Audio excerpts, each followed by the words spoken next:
It'll wash them, but it won't rinse them. Oh, It's weird. Oh, that's bad.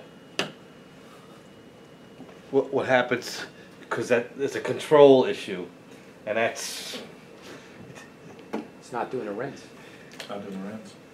yeah, if it's just it won't empty, it's a valve or a little relay somewhere. It'll empty. If you put it drain, it drains. Yeah, it drains, and But it doesn't go to the cyclone. it didn't go to the next cycle, that's bad.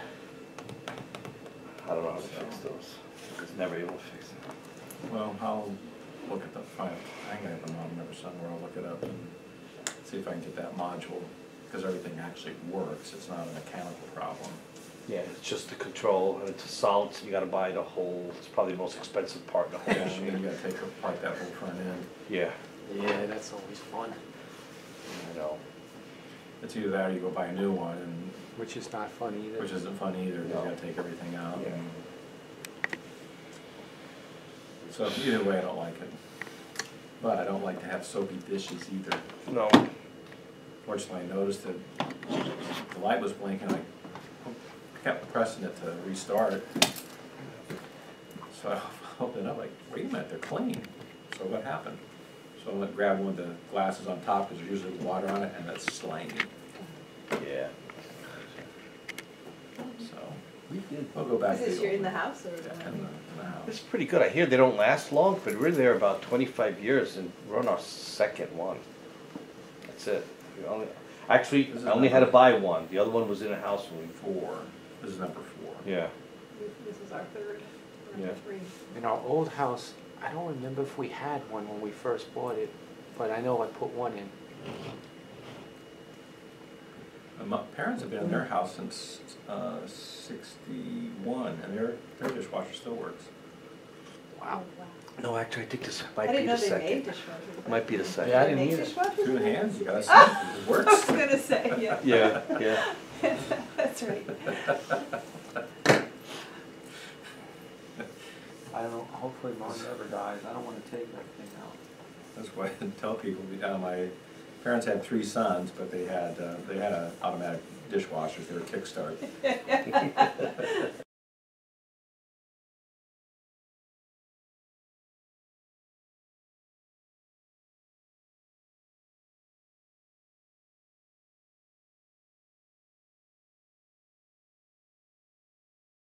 What are you on? Yep, we're good, okay. Oh, we got started a lot sooner than last week. Yes. If you missed last week, we didn't videotape last week because I couldn't figure out how to get in the computer. So we don't have Ezekiel or Daniel. We got about halfway through Daniel, so I want to catch up with Daniel, which means we have Daniel, Ezra, Haggai, Zechariah, Nehemiah, Esther, and Malachi to do tonight. Hopefully everybody read everything, so it makes a little more sense. If not, Listen well, to it. you listen to it. That'll I work out listened to it too. Yeah, I was falling behind on my reading, You so had I the notes started from listening Daniel more. last week? Yeah, I do. Do you have the notes from Daniel? Because I have. Oh, I don't those. It's have not it. the I didn't have same, it but with it's me. at least, like Esther's fine Esther's fine listening to it. Some books are just not good to listen to. Yeah. This I is can't, Ezekiel I and can't Daniel. get the flow. So, there's a lot in Daniel, and you could spend many sessions just on Daniel.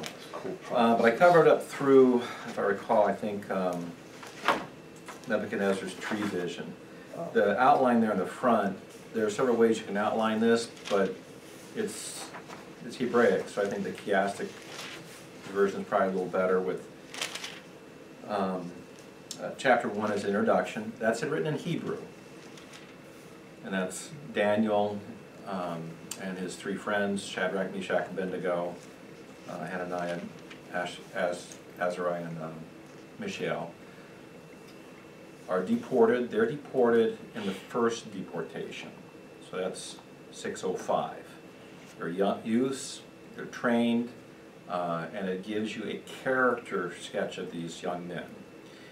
The chapter ends with a reference to Daniel serving all the way through Cyrus, verse 21. So it's more of an overview to give you an introduction to who these guys are, their character, where they came from, their commitment to walking with the Lord. chapters 2 through 7 are all in Aramaic.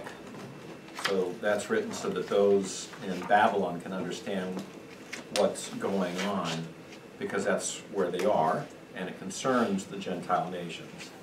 So that's one way to outline 2 through 7 Aramaic. Destiny of the Gentile nations, whereas 8 through 12 it goes back to Hebrew, and that's destiny of the Jewish nation. But there's chapter 2 is Gentile destiny, so is chapter 7. Chapter 3 is Gentile persecution, so is chapter 6. Chapters 4 and 5 all deal with Gentile humiliation, or bringing humility upon them. So you also have A, B, C, C, B, A outline there, which fits very well the Hebrew mindset. A lot of poetry is in that kind of chiastic formulation. So we've gotten through, I think, the Gentile humiliation. Nebuchadnezzar's dream statue, in short, he ends up with a, I didn't bring my notes. I'll make more interesting. He ends up with a vision of 4 coming kingdoms, starting with his own.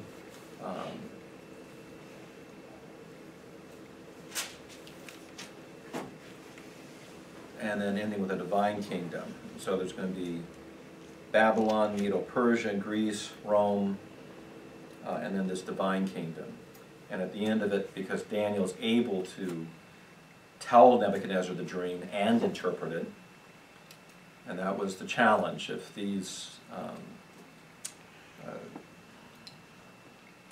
religious people, all their soothsayers, their dream interpreters, couldn't tell him the dream, then he would know then the gods aren't really working through him, because only God could reveal the dream and give an interpretation. Otherwise, how do you know the interpretation is correct? Someone tells you a dream, it's like, what are you going to compare it with? Yeah. So Nebuchadnezzar promotes Daniel at that point. The king's golden image deals with worship of this, and again the character of Shadrach, Meshach, and Abednego. They will not bow to worship this idol, period, whether God saves them or not, and God does save them. So they're thrown in the fiery furnace, and Nebuchadnezzar's, we threw 3 in there, there's 4. They come out, not only are they not burned, there's not even smell of smoke on them. The only thing that burned off were the ropes that they had been tied up with. So again, this is God's miracle, and Nebuchadnezzar's, at the end, is there is no other God that could able to deliver in this way, verse 29. Therefore, he blessed the God of Shadrach, Meshach, and Abednego, verse 28, who had delivered his servants who put their trust in him, violating the king's command, and yield up their bodies so as not to serve or worship any god except their own. Therefore I make a decree that any people, nation, or tongue that speaks anything offensive against the God of Shadrach, Meshach, and Abednego shall be torn limb from limb, their house is reduced to a rubbish heap, inasmuch as there's no other God who is able to deliver in such a way. So they prosper. Chapter 4 is the humiliation of Nebuchadnezzar. He has another dream. Daniel interprets it and warns him, begs him, don't be proud. That's the bottom line of it. But not quite a year later, he's looking over Babylon and starts boasting about all he's done, and right at that moment, the vision is fulfilled. Verse 31, while the word was in the king's mouth, a voice from heaven saying, King Nebuchadnezzar, to you it is declared, sovereignty has been removed from you.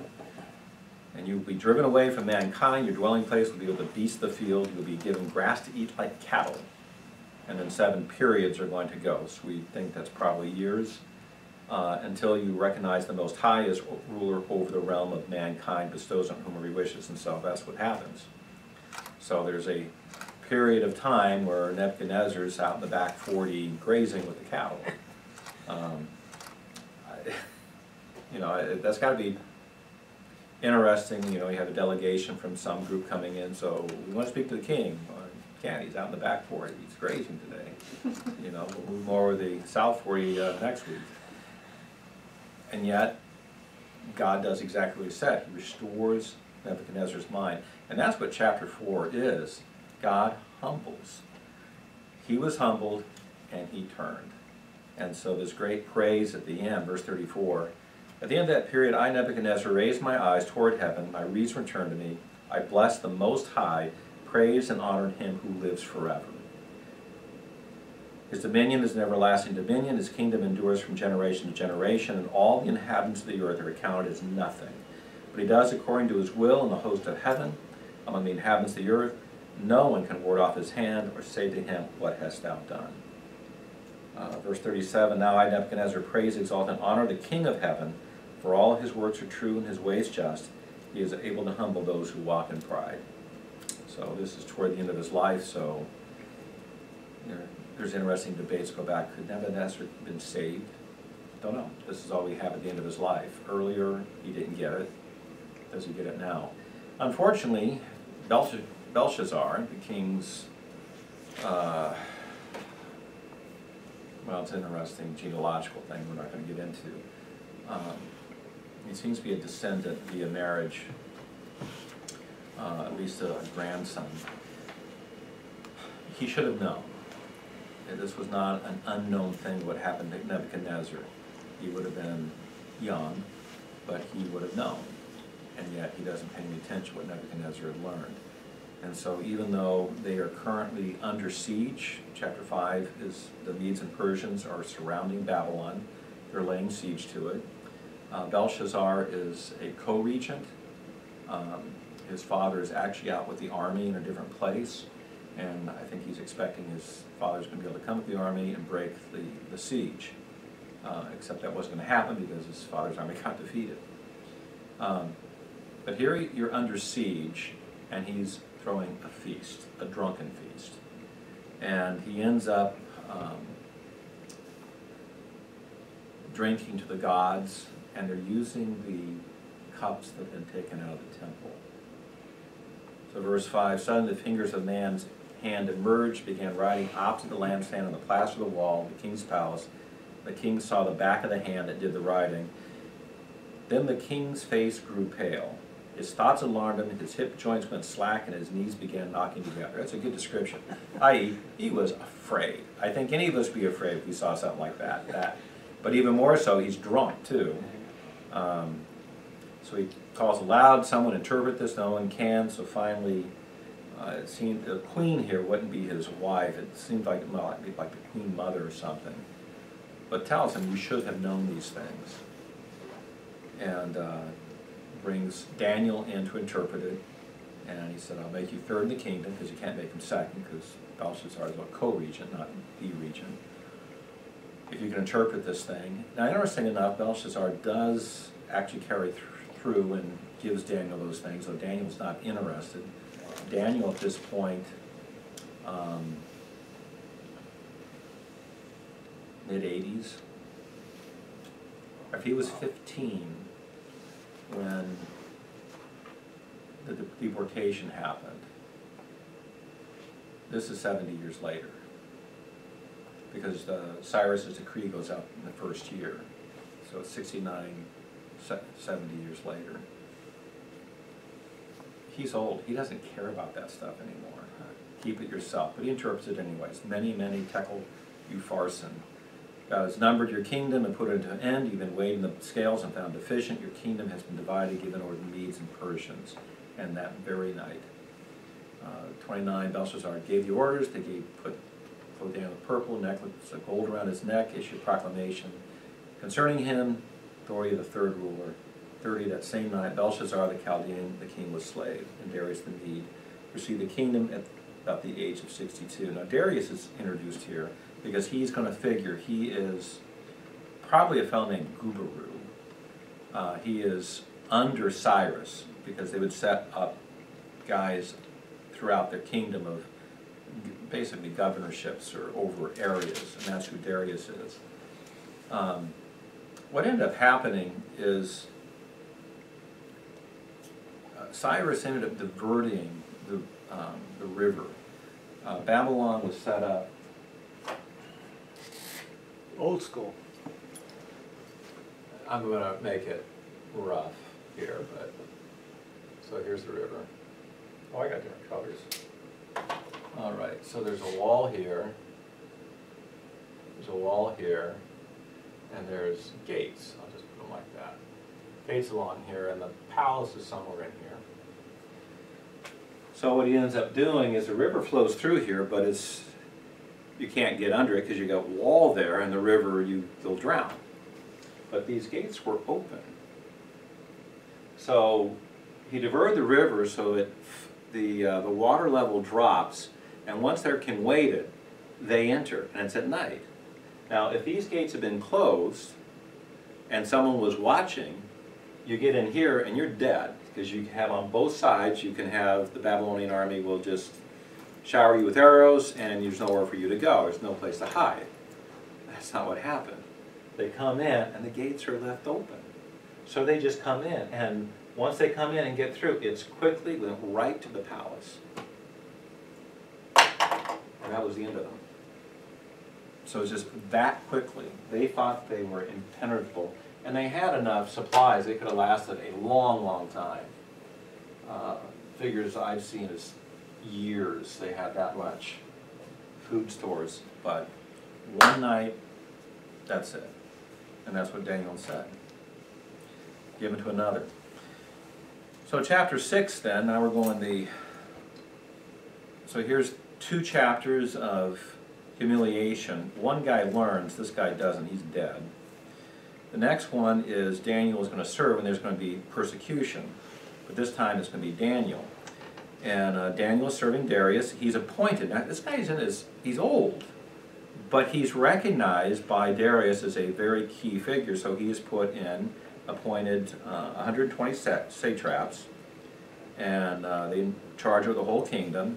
And then there's 3 commissioners. Daniel's one of those, so he's way up there.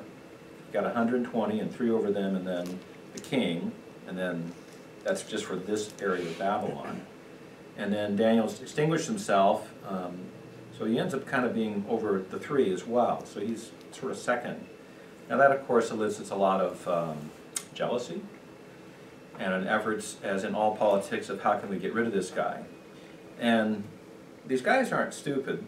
Verse 5 says, "We shall not find any ground of accusation against this Daniel unless we find it against him in regard to the law of his God." They recognize that. They're not going to be able to bribe him. He doesn't care about money. What are they going to offer him? He is there simply, he serves because it's in his heart to do so. So they get Darius to agree to a stupid law that for 30 days only Darius can be prayed to. Flattery works. Appeal to his ego, yeah. It is appeal to his ego.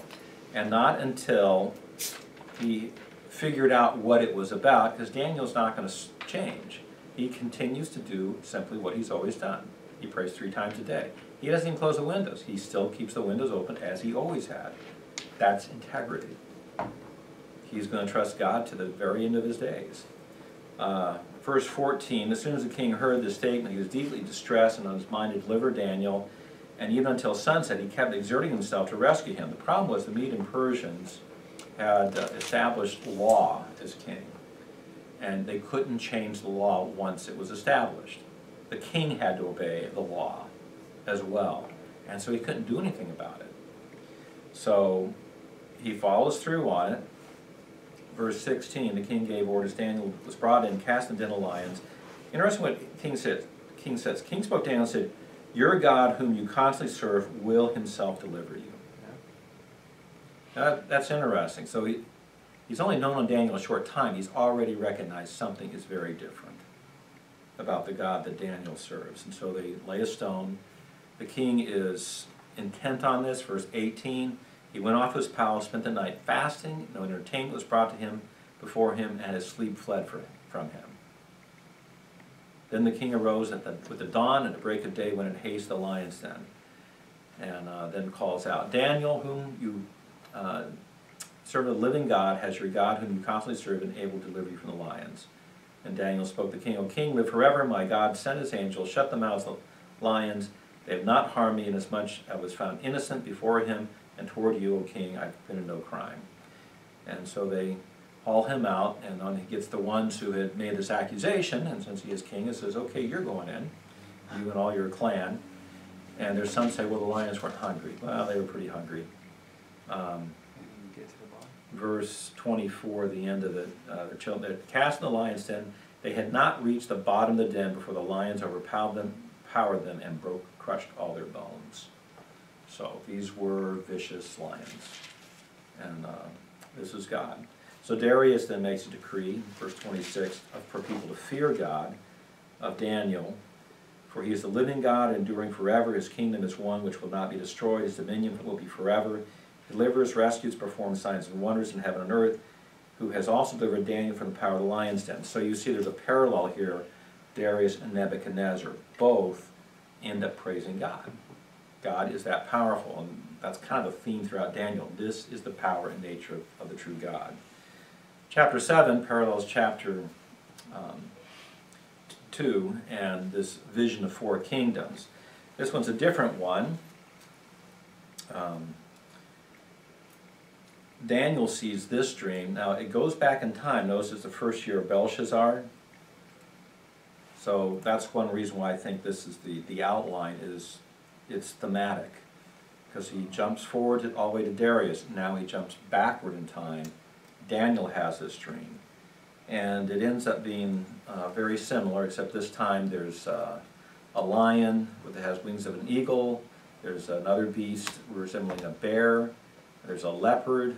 And then the last one, just as a 4th beast, verse 7, dreadful, terrifying, extremely strong, large iron teeth, devoured and crushed. And then this is going to be interpreted at the end of the chapter. And it's the same. It's going to be talking about what is to come. It ends as well with this as there's a vision of a kingdom that will be after all those. So there's earthly kingdoms to come, and there's going to be a heavenly kingdom afterward, verses 9 and 10.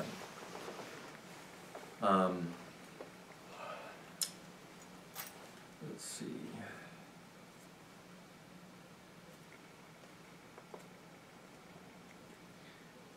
It gives you some idea of some of the stuff going on of these beasts. There's the Medes and Persians are coming.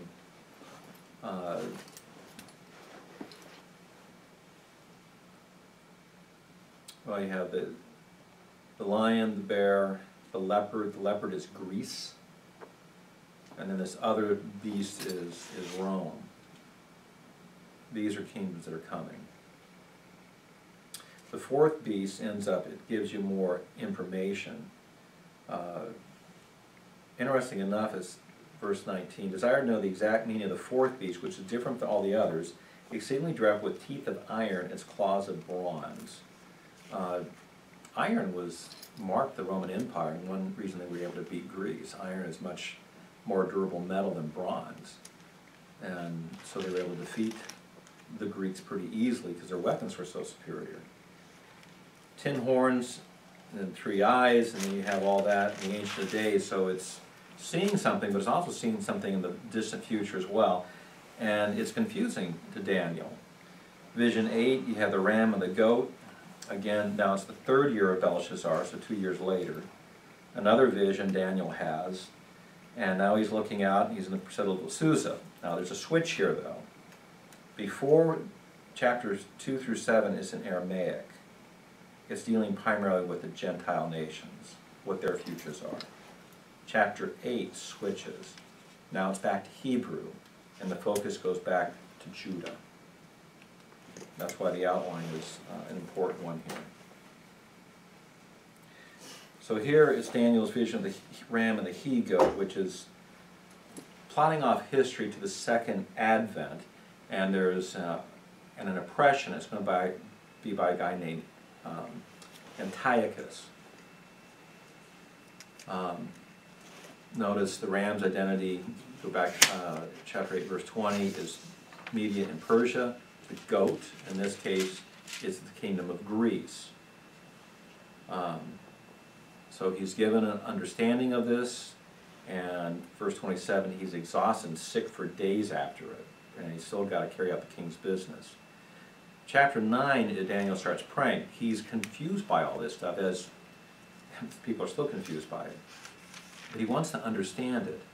But as he's reading through Jeremiah, chapter 9, verse 2, he gets to this section which talks about Jeremiah's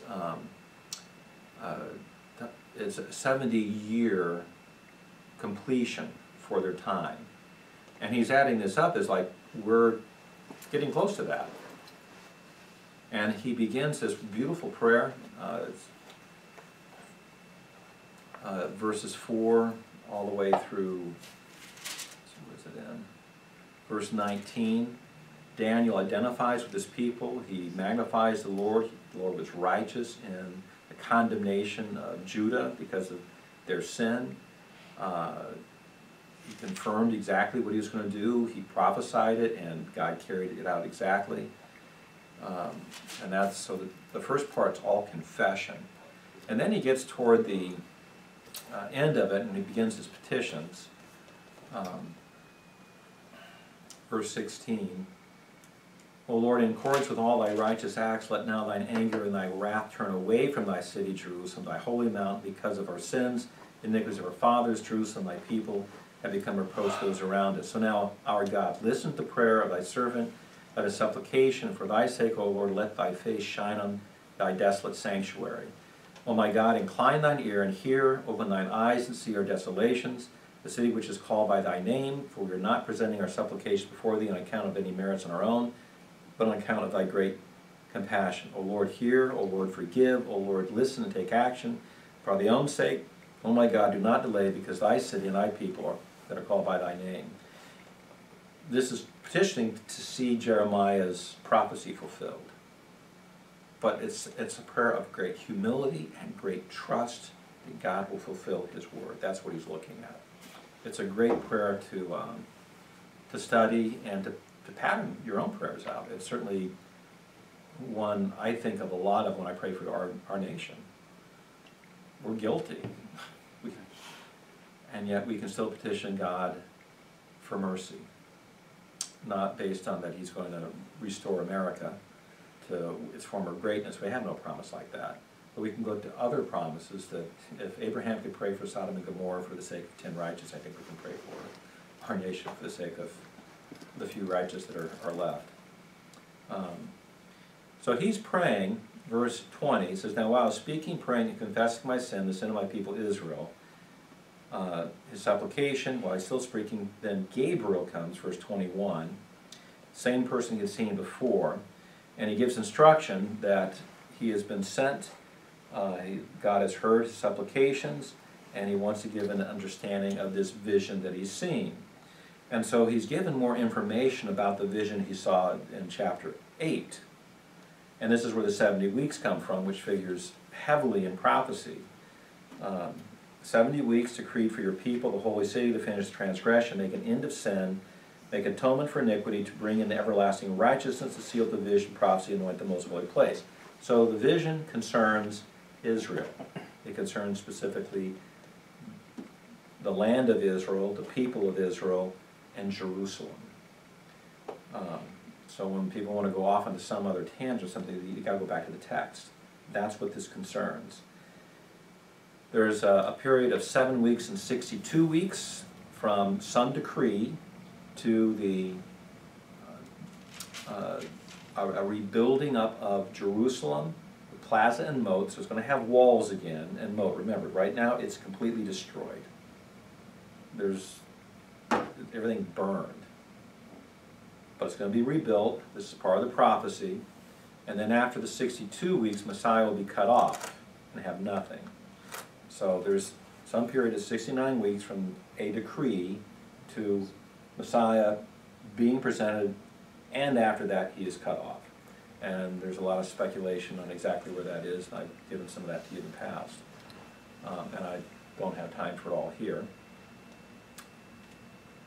I believe that has to do with the coming of Jesus into Jerusalem. It figures out time-wise. Palm Sunday.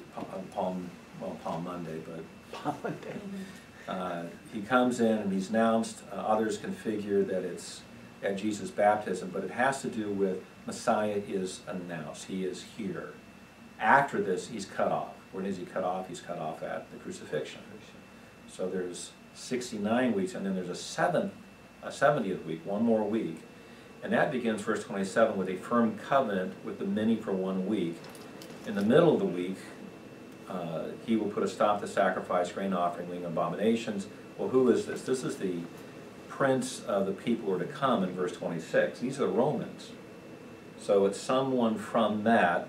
It's a Roman, revived Roman Empire, makes a covenant with the people. The people of the land is Israel. That's what kicks off the 70th week. There's an abomination, wing of abomination comes during that time. There's a complete destruction, and it's poured out. Now, it's understandable, this is confusing and terrifying to Daniel. Verse 10, as he's terrified by this vision, now notice that you jump in time to the 3rd year of Cyrus, king of Persia, revealed to Daniel, who was named Belteshazzar. The message was true, etc. Verse 2, he'd been in mourning for 3 weeks. He'd been fasting. 24th day by the month, he's by the Tigris River, and he sees a man dressed in linen, waist is girded with a belt of gold of Uphaz. His body is like beryl, his face the appearance of lightning, his eyes were like flaming torches, his arms and feet like a gleam of polished bronze, sound of the words like a sound of a tumult or roaring. He sees it, the other people with him don't, they just know something's going to happen and they run away and hide, verse 7. So Daniel's left alone, and if you and I were standing in the same place as him, we would have the same reaction, verse 8. No strength was left in me, for my natural color turned to a deathly pallor, I retained no strength. We'd fall down. That would be a scary sight. But it turns out that this is an angel that has come to give Daniel a greater understanding of some of this stuff that's to come. So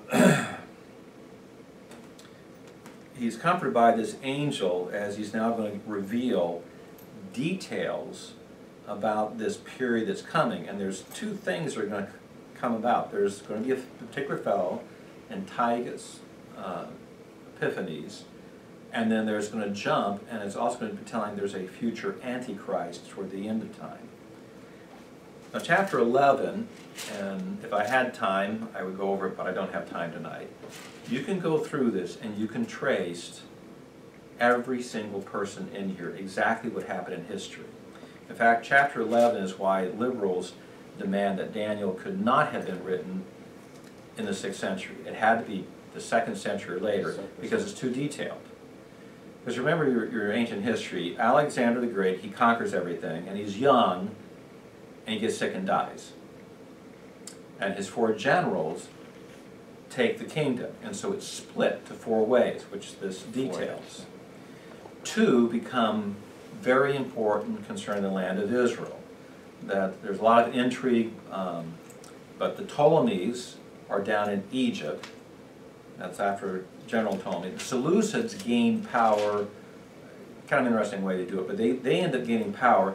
They have Syria to the north, and then they actually stretch over a whole lot of what had been the Assyrian Empire. He controls a lot of that. In between these 2 is the land of Israel. And these 2 are always vying back and forth for power. One wants power, the other one wants power, and they intrigue, they keep fighting each other. There's even intrigue with, well, you marry my daughter, and we'll have an alliance that way, but the daughter turns against the father and sides with her husband. You can detail every single one of these things out historically. It's exactly as it's said, and it's prophecy. It happens, it all said before it happens. Which king does what, and he's about to conquer, and it ends up the Romans come in and keep him from going down to Egypt, and he gets mad, and he raises up a bigger army. It's just every single detail in here. So it is an interesting thing to do. I do have a paper where I do have all the names, and you can read this, and I'll have the name in there, but we've got a lot to do tonight. So just chapter 11 is one of the most detailed prophecies in Scripture. So it's a fascinating thing. Problem is most people don't really care for history, so you get real too excited about it, and they fall asleep on you. First time I taught through this was at a college Bible study, and I I think there was 2 of us that were awake at the end of it. One other person had a real love for history, and everybody else they were gone. It's like, especially when you end up that it's Ptolemy the first, the second, the third, the fourth. It gets confusing who you're talking about. So you have to chart it out. It helps. So that's chapter 11, all the way up through verse 39 or 35 is dealing with things that happen up through Antiochus Epiphanes. And then there's a jump, because it starts talking about a king. The others weren't called kings, verse 36, who will do as he please, exalt and magnify himself above every god, speak monstrous things against the God of gods. He will prosper until indignation is finished, that which is decreed is done. Show no regard for the gods of his fathers, the desire of women, nor shall he show regard for any other god. He will magnify himself above all. Instead, he will honor a god of fortress, a god of his fathers did not know. Honor him with gold, silver, costly stones, treasure. He'll take action against the strongest of fortresses with the help of a foreign god. Give him great honor to those who acknowledge him. He will cause them to rule over the many and will parcel out land for price. At the end of that time, the king of the south will collide with him. The king of the north will storm against him with chariots and horsemen and with many ships. So now you got the south and the north, but this guy seems to have, he's not part of either one of them. We've taken a jump to Antichrist in this last part. 40, he'll enter the beautiful land, that's Israel. Many countries will fall, but these will be rescued out of his hand. Edom, Moab, foremost the sons of Ammon. Stretch out his hand against other countries, the land of Egypt will not escape. And it goes on in him. 45, he will pitch the tents of his royal pavilion between the sea and the beautiful holy mountain, yet he will come to his end, no one will help him. So Daniel's given detailed history of events that are coming, but also will lead into what is coming in the future, just like he had in chapter 9. So this is history of the second advent, talks about impression by both Antiochus Epiphanes and up through verse 35, and then Antichrist behind that. Then chapter 12 is, it comes to an end and seal of the book. There's actually more that was given to Daniel, but he's told not to reveal it. And so he doesn't. I'll just mention this, verse 12, or chapter 12:1. Now at that time, Michael the great prince, who stands guard or stands over the sons of your people, will arise. The verb there is actually the same root as stands, so it's more of like this his position. He stands, and over the sons of your, at that point, he's going to stand in taking on his role. There have been some who think that arise means he departs, and it doesn't mean that. That's not the meaning of the word. There would be a time of distress which has never occurred since there was such a nation till that time. That time your people, everyone who is found written in the book, will be rescued. That kind of matches what we find in other places. Many of those who sleep in the dust of the ground will awake, these to everlasting life, others to disgrace and everlasting contempt. Those of insight will shine brightly like the brightness of the expanse of the heaven. Those lead to many the righteous like the stars forever and ever. But as for you, Daniel, conceal these words, seal up the book until the end of the time. Many will go back and forth, and knowledge will increase. So I, Daniel, looked, and behold, 2 others were standing, one on this bank of the river, the other on the other bank. And the one said to the man dressed in linen, who was above the waters of the river, how long will it be until the end of these things? I heard the man dressed in linen, who was above the waters of the river, and he raised his right hand, and he leapt toward heaven, and swore by him who lives forever. It'll be a time, times, and half a time. So that's the 3.5 years. As soon as they finish shattering the power of the holy people, all these events will be occurred. And he goes on and he has some other things down there. But these are key passages when you get into prophecy. And since that's not what we're doing for this, we're not going to get into all that detail. Sorry. Just in 1145, the pitching the tents between the 2 seas. Which Mediterranean Sea and Dead Sea. Oh, okay, that's Israel. Yeah. Okay. This is Israel. Yeah, the beautiful holy mountain. Right. That'd be Zion. And the Yet he will come to his end. So, and he is the Antichrist. That's the Antichrist in He's that going to pitch section. his tent in Israel, according to that verse. Yeah, and that matches what we know from other Mm-hmm.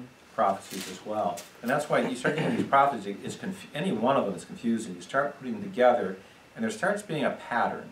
But we've seen this all along. There's this consistency, and we'll see in the other prophets we're going to get to. God judges his people because they've been disobedient, and he offers them hope if they'll repent. But as we're going to see here, even when he brings them back to land, it's still the same thing. You need to walk with me. If you don't, you're going to be removed again. So this becomes part of it.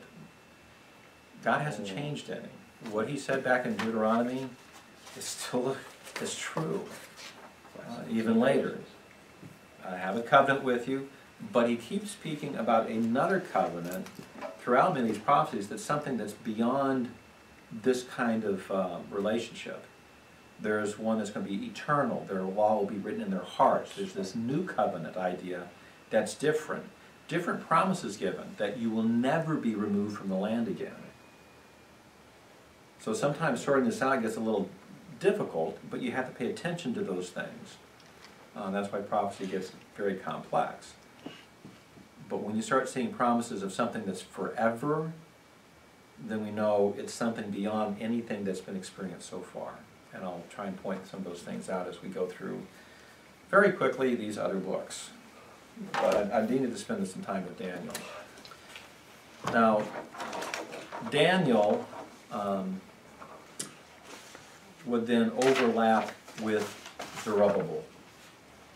If you flip over to the sheets on Ezra, it has a chronology of the Persian period.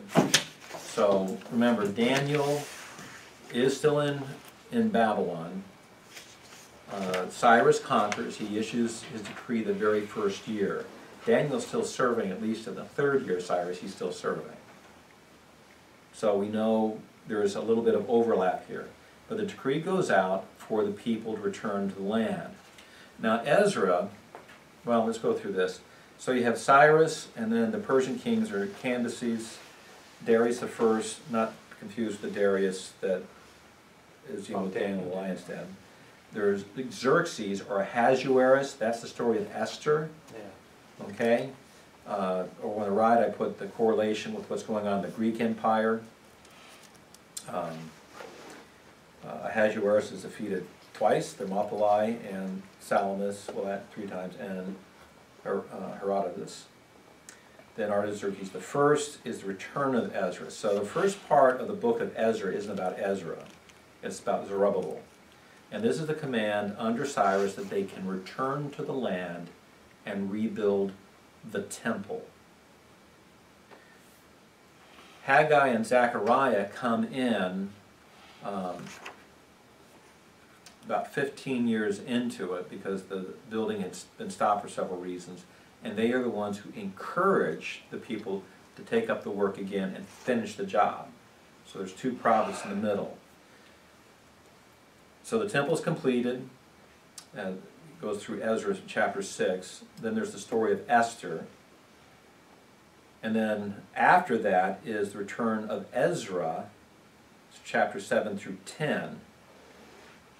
And he comes and he is straightening things out. Nehemiah comes much later, 444, 445, probably 444, and he rebuilds the wall.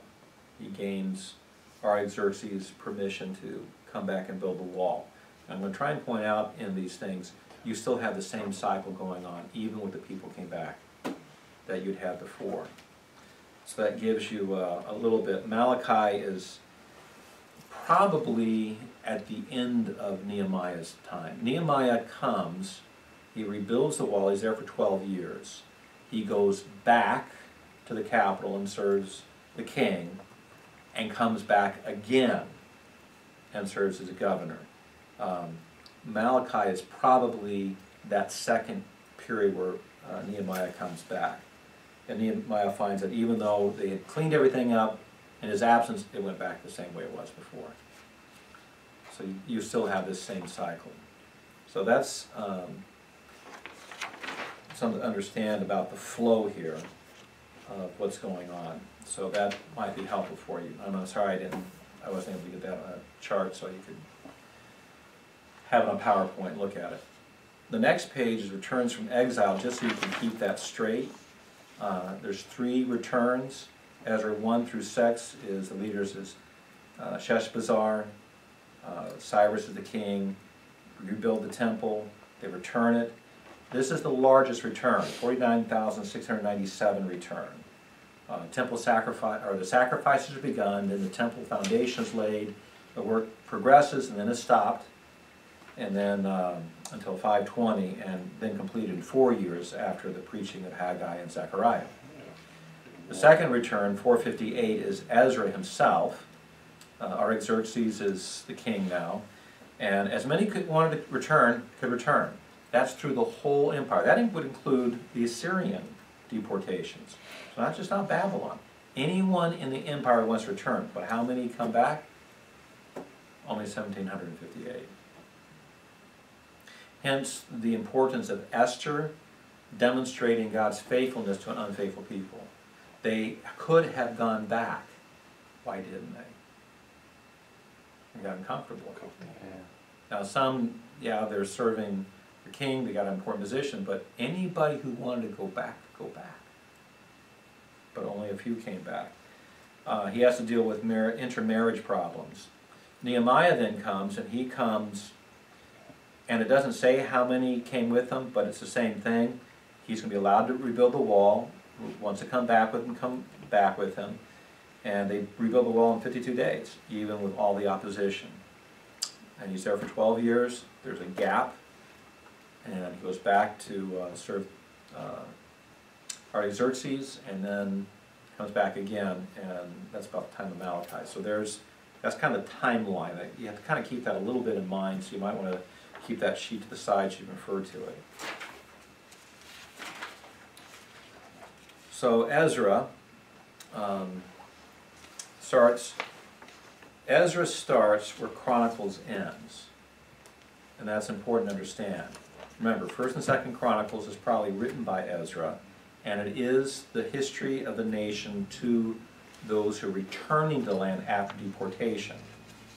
So Ezra is continuing this history in the book we call Ezra. And the first part is that history under Zerubbabel, who's come back to the land.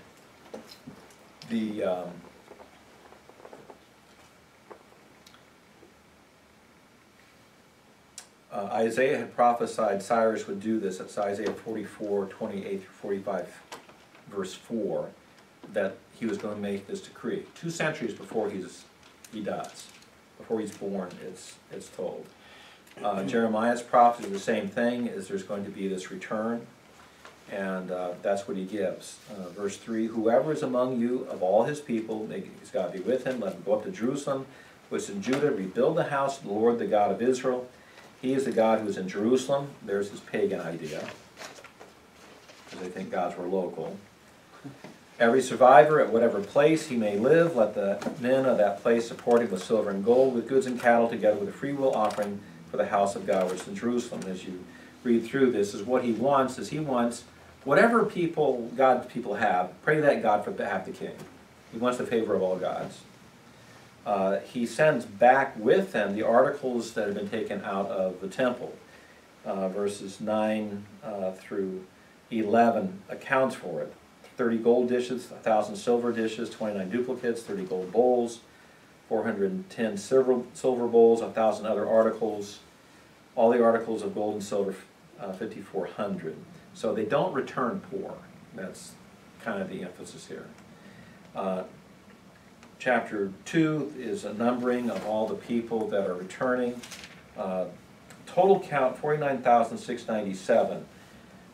Estimates there could have been 2 to 3 million in captivity by this time. That may be high, may be low, I don't know. I don't know there's an accurate census on exactly how many could be out in all the areas, because remember, he is ruling the area that Assyria had been in. So it's not just those in Babylon, it's those throughout the whole realm. That's why you can have a much higher estimate. So it's all of the northern tribes that are deported and the southern tribes. But there's only this many that return. Again, they don't return poor, verse 69. This is the ability of them to give toward the rebuilding. They gave the treasure of the work, 61,000 gold drachmas. That turns out to be 277,550 ounces of gold. 5,000 silver minas, that's 6,250 pounds of silver. 100 priestly garments. That's a lot of metal to carry. Zerubbabel is a descendant of Jeconiah. He is in the line of David. He's a grandson of Jeconiah. And he starts the worship of God through sacrifices again. Chapter 3, verse 2. Zerubbabel and his brothers arose, built the altar of God of Israel to offer burnt offerings on it as written in the law of Moses. So that's the first thing they get going. They don't wait to build the temple. We're going to start worshiping God properly there. The second year of their coming, verse 8, they begin work on temple restoration. And they lay a foundation down, but obviously it's nothing like what had been under Solomon. In fact, verse 12, many of the priests, Levites, head of the households, the old men who had seen the first temple wept with a loud voice when the foundation of this house was laid. Now, it's like, how old would they be? Well, remember, the temple is not destroyed until 586. So it's only 50 years since the temple was destroyed.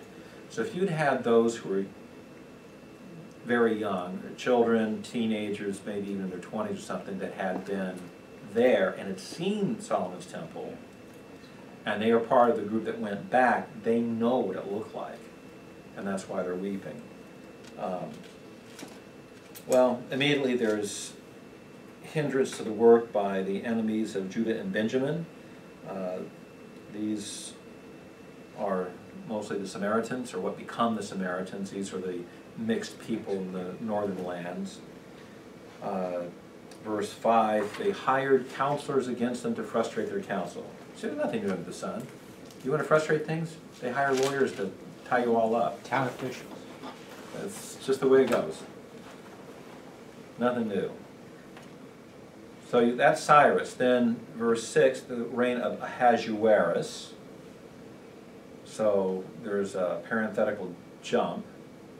And then verse 7 is the days of Artaxerxes. So you go to 464 to 423 is his time.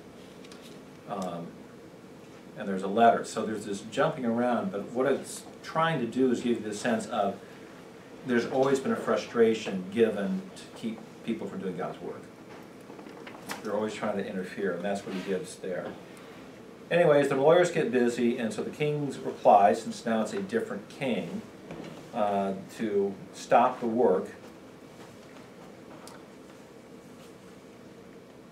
That's into chapter 4. 23, as soon as they got a copy from Artaxerxes, they went in haste to Jerusalem to stop to the Jews and stop them by force of arms. So it ceased. It was stopped until the second year of the reign of Darius. So it stopped for 14 years, 434 to 520.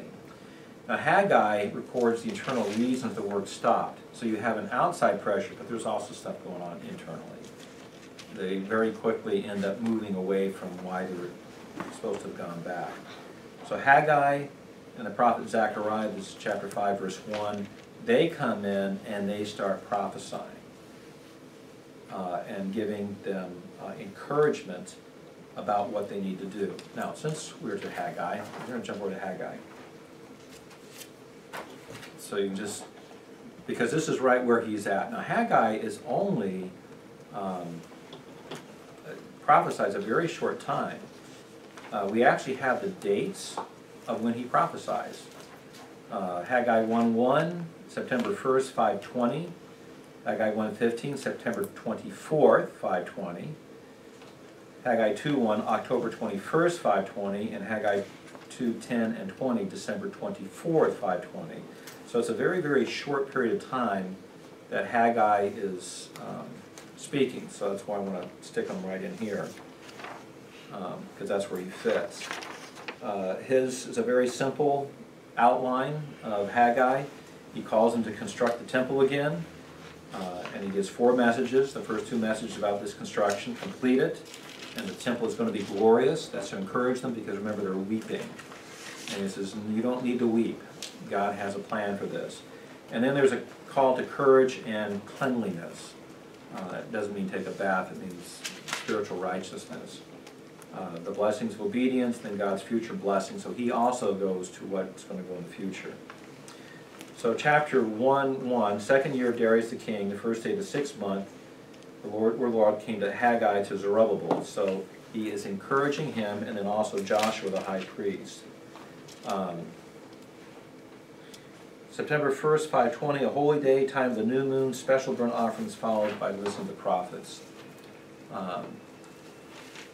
Now, he gives the internal stuff. So part of it, the people say, verse 2, the time has not come.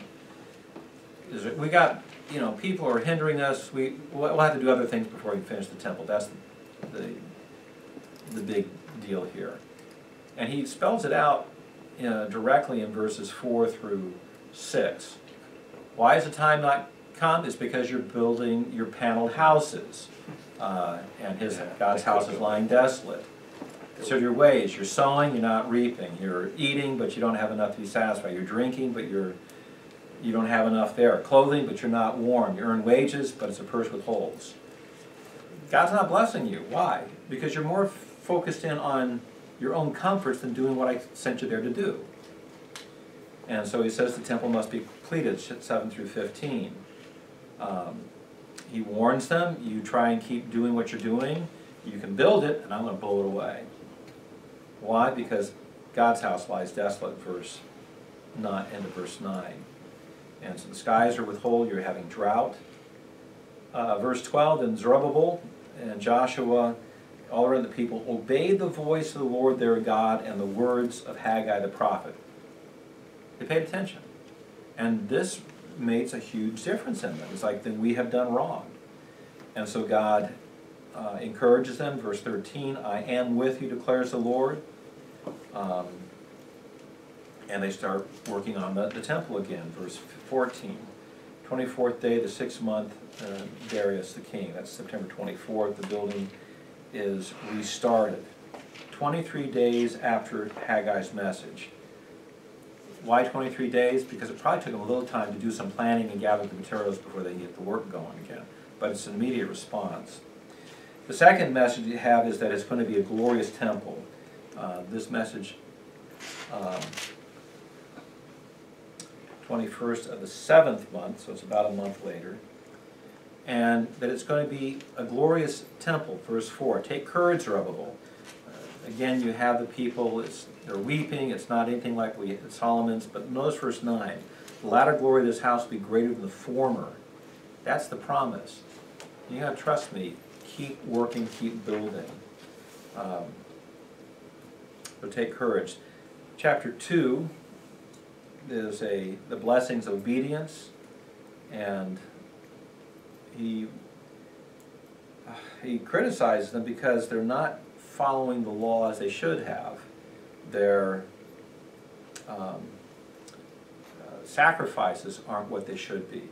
Now this is the same time Zechariah is prophesying, and he's very detailed about this, that they're giving the lame, the blind, the sickly, instead of the best to the Lord. It's what's left over. So Haggai is short here. Zechariah is at the same time. In fact, on that sheet on Zechariah, if you flip over a page, that first page, I gave you the listing of the messages. So it's Haggai, Haggai, and then Zechariah. So there's a message the 6th month, 7th month. Zechariah takes the 8th month. Haggai takes the 9th month. Zechariah takes the 11th, and then 3 years later, he has another message. So they are contemporaries. They're preached at the same time. So you compare what they're saying, they just emphasize each other. This is your problem. You're building your own houses, so okay, you're finally working the temple. Well, what are you sacrificing? What's convenient? So he calls them to cleanliness. Zechariah is much more detailed in that. So he warns them, there are consequences. Verse 15 basically goes back. Remember what happened in history. Remember in your own history, I smote what you worked for, it will continue. But, verse 18, do consider from this day onward, from the 24th day of the 9th month, from the day when the temple of the Lord was founded, consider it, is the seed still in the barn, even including the vine, the fig tree, the pomegranate, the olive tree, has it not borne? Yet from this day on I will bless you. You obey me, I will bless you. Boy, that sounds like a theme that just over and over again. There's blessing obedience, but if you don't, you'll be cursed. Then he jumps the fourth message, 24th day of the month, speaks to Zerubbabel, and he talks about the future day when the Lord is going to overthrow the nations that have oppressed. So it's a prophecy concerning the millennium. And what does Zechariah prophesy? He's very detailed about this future overthrow of these nations as well. So it ends with hope. Verse 23, on that day I will take you to Zerubbabel, and I will make you like a signet ring, for I have chosen you. So Haggai is short, he's to the point, but he's right at the same time as Zechariah. So Zechariah picks up these same themes. So now we got to do Zechariah. All right, we're going to take a 5-minute break. Put it on silent. We'll take a 5-minute break.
Years. That's good for a bad. Okay, Zechariah.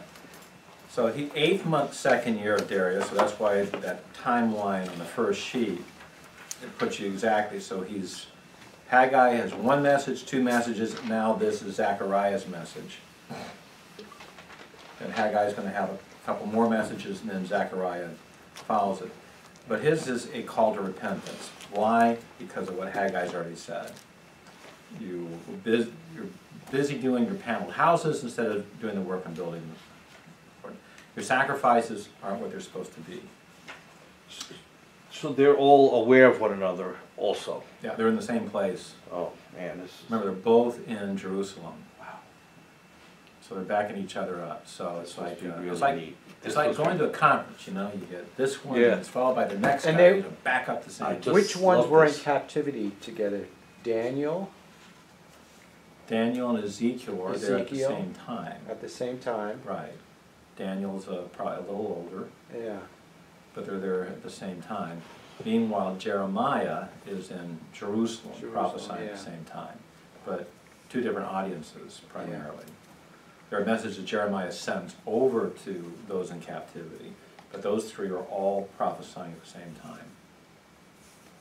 And there's overlap in some of the other prophets as well. As we went through the history, there's some overlapping. But this is, most of the time, we don't have exact dates.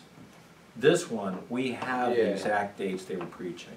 And that's what makes it even more interesting, because you can see exactly how these fit together. So, it's the same message. So, it's to emphasize it. How does that work? You know, one reason we would have like special speakers and stuff come in, it's one thing to hear me all the time, but I know because I can watch it. I can see it on people's faces. And people will comment afterwards like, I've been saying that for how long? For years. And it's like, well, praise God, they finally got it. I'm glad I brought this other guy in. He said the same thing. It's the same thing going on here. Right. One guy says it, you may not get it. The next guy says like, oh, or it can also be as, you may have gotten it, but it reinforces it strongly. Right, right. So that's what's going on here, is don't go back. So there's 8 visions that are given. Now these are, all 8 visions are in one night. So, yeah, it was a rough night for him. Tacos or something. But each one of these, they start building on each other. The overall theme is going to end up to repent, turn away from what you are doing. God is going to restore, though. There is a hope here. So remember, they've started the temple, they have not finished it. That's a big push here. They need to finish this, finish the rebuilding of Jerusalem, and get on with the business of living for God in His land, in His chosen city. So, 24th day, 11th month, February 24th, 519 BC. Come all these night visions. So, Haggai has preached to, Zechariah 1 with a very simple repentance. Now it's Zechariah again. So it's a couple months after Haggai's last message. He has these night visions. The first one kind of comes really to this. There's a man on a red horse and has horses. They patrol in the earth, and the earth is at peace. However, Jerusalem is still not where it's supposed to be.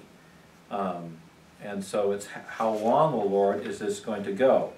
Verse 16, therefore it says, the Lord, I will return to Jerusalem with compassion. My house will be built. It's going to be built. You're going to do this. So there you see the overlap, Haggai and Zechariah, and rebuild the house. The next one's 4 horns and 4 craftsmen. The horns are those who have scattered Judah, Israel. They're the ones who have been the oppressors, the ones who have been hindering the work. The craftsmen are those who are going to throw down these horns. They're going to get rid of the oppressors. So again, that same message. God's going to do what He said He's going to do. Third one's a man with a measuring line, and he measures Jerusalem for rebuilding. So here's that same theme. Verse 4, end of it. Jerusalem will be inhabited without walls because of the multitude of men and cattle within it. Now at this point, there's hardly anybody in it. There's not much. They're scattered around. There's not many in Jerusalem, but it's going to be built and populated. 3, 1 through 10. Josh the high priest is standing for the Lord, but he looks filthy, and God cleanses him. He has his filthy garments removed, verse 4, and his iniquity is taken away, and he's clothed with festal robes, clean turban on his head, and clothed with garments. And jumping down to verse 8, they are assembled, behold, I'm going to bring in my servant the branch. So it's talking about Joshua, who is currently there. He's going to be retaking up his role, the proper role of the high priest in the temple in the worship of God. But also he's already thrown in, but there's also this one in the future.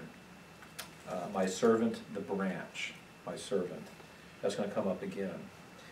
How is this going to be done? Chapter 4. Lampstand of gold, the sound lamps in it are part of the candelabra that's inside the temple. So this is part of the temple worship, is what's in there. But how's it going to be done? Well, this comes up a lot, I think, in music and stuff. How do we serve God? Well, not by might or power, but by my Spirit. That's verse 6. That's how God accomplishes things. It's not up to us.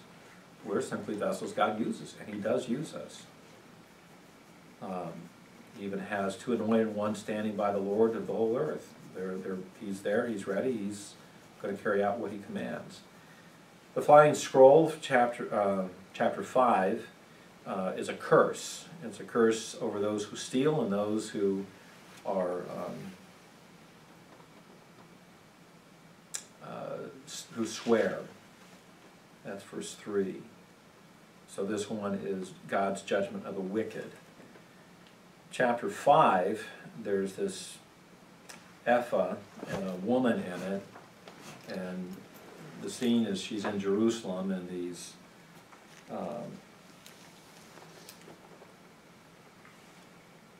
women with wings pick it up and they carry her away.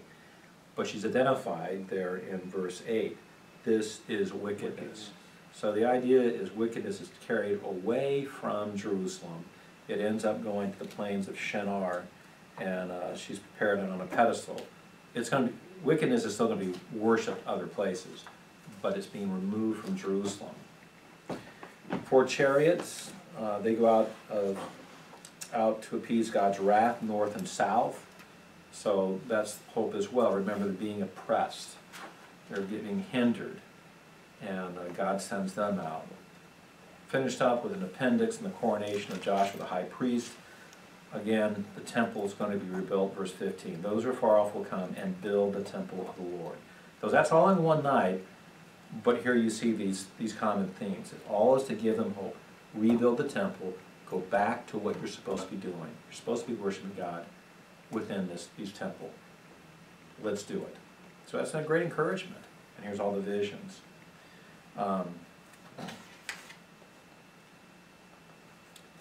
Sometime later, that's the 4th year of King Darius, 4th day of the month, December 4th, 518.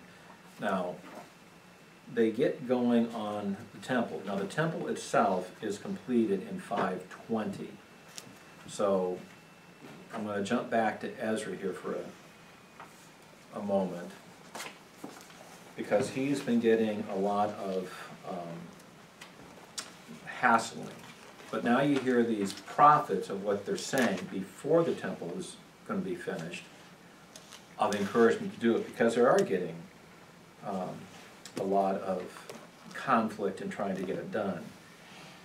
Ezra 4? We're back to Ezra 5. 5. So Tattenai, the governor of the province beyond the river, he writes, and he's trying to frustrate it.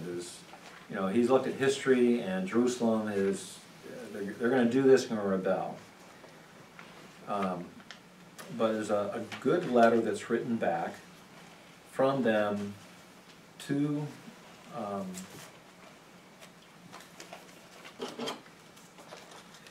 the king to go back and check the records of what Cyrus had decreed.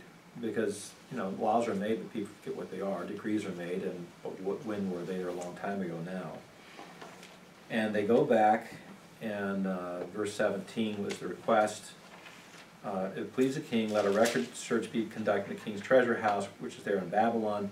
If it be that a decree was issued by King Cyrus to rebuild the house of God at Jerusalem, let the king send to us his decision concerning this matter. So it's a very humble thing, but it just recounts, this is what was done. This was Cyrus's decree. Here's the details of it. Search the records. And he does. Chapter 6, they found the records. And so now he gives a decree of carry this out. And Tattenai, I guess would be how you say it.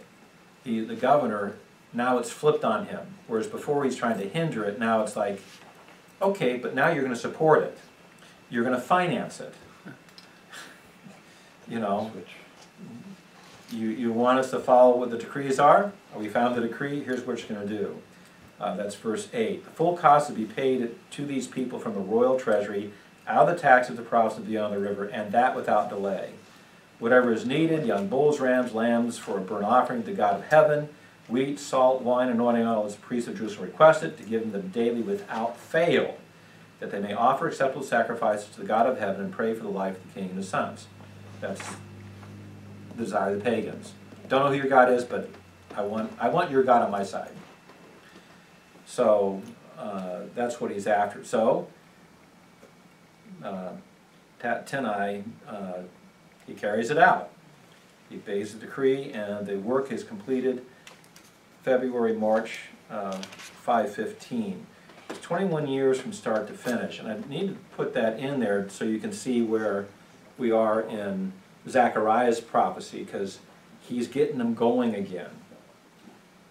Okay, that was the point. He had to get them moving again. Now they're moving. Now he's going to keep encouraging them in the midst of this, because if this is going on, we're still going to have other things that come up.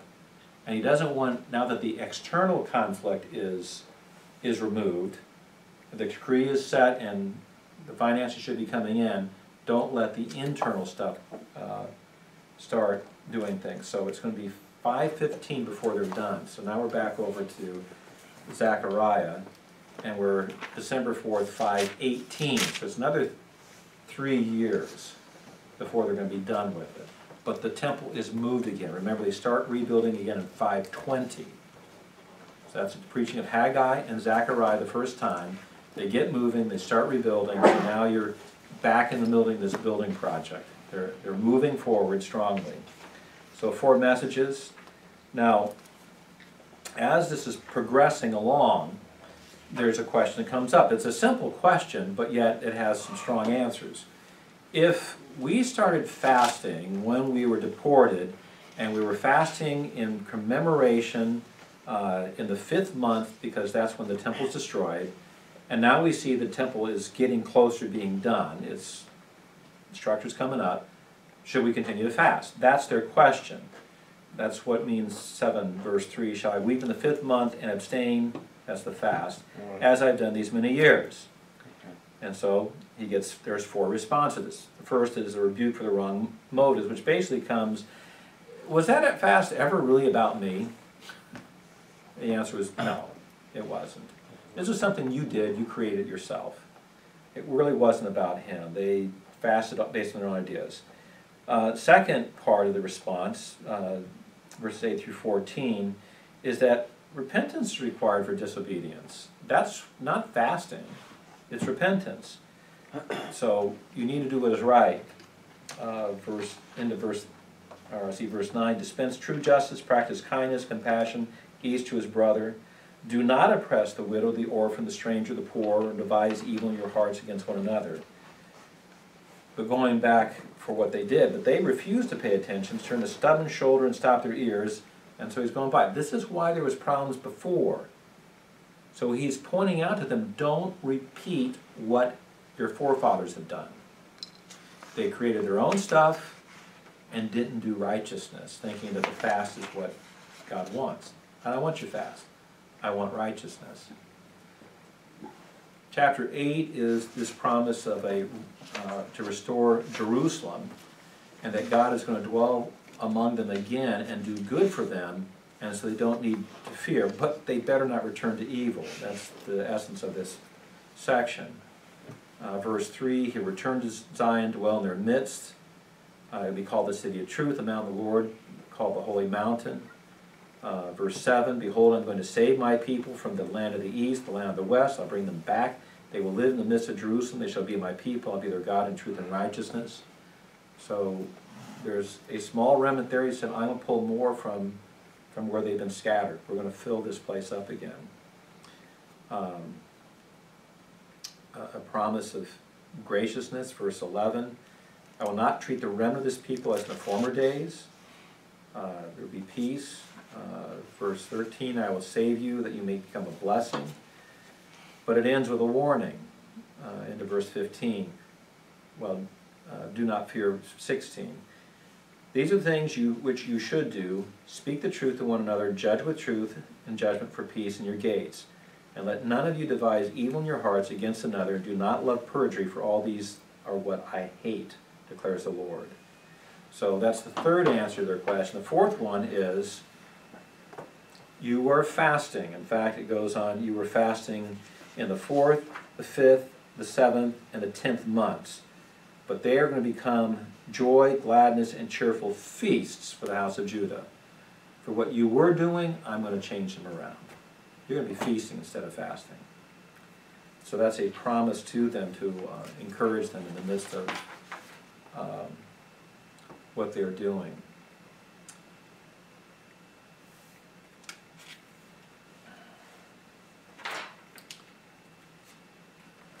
Okay, now Haggai, remember, his message made some references to something off in the future as well. Now Zechariah becomes more detailed in this, and these are the burdens of that Zechariah, chapters 9 through 14. Part of the burden is judgment in the surrounding nations. So chapter 9 against the land of Hadrach, Tyre, Sidon, Ashkelon, Gaza. What actually is being described here is Alexander the Great coming down. He comes down, he sweeps down the coast. At the same time, there's going to be a future coming of the king of Israel, there in verse 9. But verse 8 is God's promise to them, he's going to protect them. I will camp around my house because of an army, because of him who passes by and returns. No oppressor will pass over them anymore, for now I've seen with my eyes. And then there's a jump to a king that is coming, and this is the verse that is fulfilled when Jesus enters into Jerusalem coming on the foal of a donkey. Historically, what ends up happening, Alexander comes sweeping down, and he wants Jerusalem to open up to him, or he's going to have to conquer it. And the priests first say, no, we're not opening to you. But the high priest gets a vision to go out in all his festal arrays. It's with pomp and ceremony, that they open the gates of Jerusalem, because Alexander's about to attack. And the high priest comes out, and they're all dressed in all their garb. And Alexander salutes them and gives homage to the God of Israel, because he had a dream just before this, and this is what his dream is being fulfilled. So Alexander does not conquer Jerusalem. In fact, he bestows them favor. All the Jews within his realm have special favor because of this interaction. So he sweeps through everything. And here's Judah, a little island that's just given his favor. This is God doing this. But that's verse 8. It's just interesting how some of these things historically end up being fulfilled. So there's a deliverance and a blessing. From verses 10 down, there's a foretelling of the second coming, verse 10. But then the rest of that section really describes what happens with the coming of the Maccabees and a overthrowing of an oppression that's there under Antiochus Epiphanes, who's coming. Remember, Daniel had talked about that. So these prophecies start interweaving together, if you're pulling together, of what's going to happen. But there's also problems that come up, because you have very quickly those who are going to not be true. There are going to be false prophets, false diviners, and so you have this whole section of a false shepherd, because they're not doing what they're supposed to be doing. God will have compassion, though. He's going to bring them back. Verse 6. They will be as though I had not rejected them. I am the Lord their God. I will answer them. Ephraim will become strong. 6. I will whistle, gather them together. I'll bring them back from the land of Egypt. So God is still going to be at work. At the same time, there are still those that are going to reject. The same theme. There are those who will be true and righteous, and God's doing His work, and there are those who reject. Those who reject are in trouble, because Israel ends up desolated because of rejection of the shepherd. That's chapter 11. Verse 12 is the section we get out. We just talked about Judas, the 30 pieces of silver. That's where this comes from. The price of the shepherd. I'm not going to go into all that prophecy. Chapter 12 is the coming siege of Jerusalem.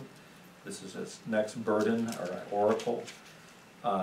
If you just highlight through this next section the phrase "in that day," it comes up over and over because it's talking about something that's coming in the future. There's going to be a coming siege of Jerusalem, yet God's going to defend His people. There's going to be chapter 12:10 through 13:9. There's going to be a cleansing that's going to come out in that day, where God's going to purge His people. They're going to, well, verse 10, I will pour out in the house of David, the inhabitants of Jerusalem, the spirit of grace and of supplication, so they will look on me whom they have pierced. They will mourn for him as one mourns for an only son. Weep bitterly over him like the bitter weeping of firstborn. So who's that? It's Christ. So you've jumped back into, he's looking future for something that's coming up, and it's in that day. His return, his second. And then there's return. 13:1, in that day a fountain be opened in the house of David for the inhabitants of Jerusalem for the sin of impurity. Again, that's in that day. Verse 7, yet the shepherd's going to be smited. Strike the shepherd, the sheep will be scattered. I will turn my hand against the little ones. And it describes what's going to end up happening. This would be at the end of the tribulation. 2 parts of it will be cut off and perish. The third will be left. I'll bring the third part through the fire, refine them as silver is refined, test them as gold is tested. They will call my name. I will answer them. I will say they are my people. And they will say, the Lord is my God. So again, you're jumping to the future, but there is judgment on those who won't obey, and yet there's still this remnant. That's been a constant theme, because it's still the way people are. Chapter 14 is the final siege of Jerusalem and the coming reign of Messiah. Jerusalem will be surrounded, the city will fall, but there will be a remnant. And as soon as it falls, and this remnant is, I guess, identified, the Lord goes out and fights against the nations. Now notice in verse 4, in that day his feet will stand on the Mount of Olives. So it's a physical return, physically touching down the Mount of Olives, which is in front of Jerusalem on the east. The Mount of Olives will be split in its middle from east to west by a very large valley.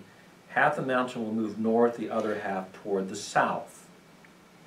So here's something very definite. When it happens, it will be no-no. That's why you start looking at these things, there are at least 2, you wouldn't call them comings, there's an appearing and a return. So there's a rapture, and this is a definite return, physical, his feet touching the Mount of Olives. He calls it, it's a unique day. It's a large earthquake, obviously, when the mountains move that way. You have the signs of the sky, verse 6, no light, the luminaries will dwindle.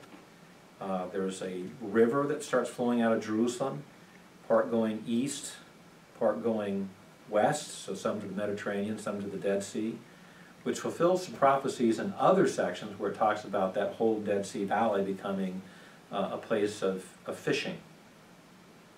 It's going to become fresh watered. And it's not seasonal because it's in the summer as well as winter. Verse 8. Verse 9, the Lord will be king over all the earth in that day, the Lord the only one, and his name the only one. Verse 11, the people will live in it, There would no longer be a curse. Jerusalem, those in Jerusalem will dwell in security. Here's the plague, though, that's described on those when the Lord fights against them. Verse 12, to strike all the people who have gone to war against Jerusalem. Their flesh will rot while they stand on their feet. Their eyes will rot in their sockets, their tongue will rot in their mouth. It will come about in that day that a great panic from the Lord will fall on them. They will seize one another's hand, and the hand of one will be lifted against the hand of the other. Judah also will fight at Jerusalem. The wealth of all the surrounding nations be gathered, gold, silver, garments in great abundance. So this plague will be like the plague on the horse, the mule, the camel, the donkey, and all the cattle will be in the camp. Then will come about any who are left of all the nations that went against Jerusalem will go up from year to year to worship the King, the Lord of hosts, to celebrate the Feast of Booths. Then it goes on. So whatever remnant is left are going to be worshipers of God. Verse 20, in that day they'll be inscribed on the bells of the horses, holy to the Lord. The cooking pots are going to have holy to the Lord of hosts. So you can see in the midst of this, to build this temple, this is encouragement. Let's rise up and do this. And it's also encouragement, let's live righteously. That's part of the big message here. But is that what happens? Well, they finished the temple 515 BC. We're back to Ezra.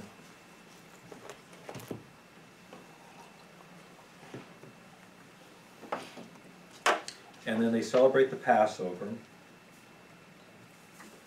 Chapter 6, 19, verse 19 and down. And then the time jumps in chapter 7. We go to 458 BC, so now it's 57 years later. The temple's completed 515, now we're to 458. So we've made a pretty good jump here. Now, in between this time period, another event has happened. So now we've got to go to Esther.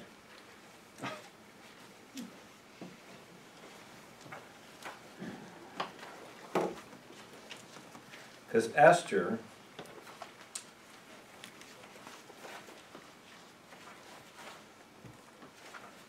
right place here. There we go. Esther is 483, 573. The temple is 515 BC. We've had a return. Now we got a time gap. Most of the people stayed in the land. Esther concerns the people who stayed. When we get to the middle, back to Ezra again, we're going to get to the second return, which is after Esther. So let me run through Esther real quick. It's a wonderful story of God's faithfulness to unfaithful people. The theme, the fortunes of Israel, unbelief, persecuted but preserved. And if you ever get a chance, it's fun to go to a Purim festival. It's just a lot of fun. As they recount what happened here, God's preserving them. The long and short of the story is that King Ahasuerus, now in 483 BC, Ahasuerus is planning for the invasion of Greece.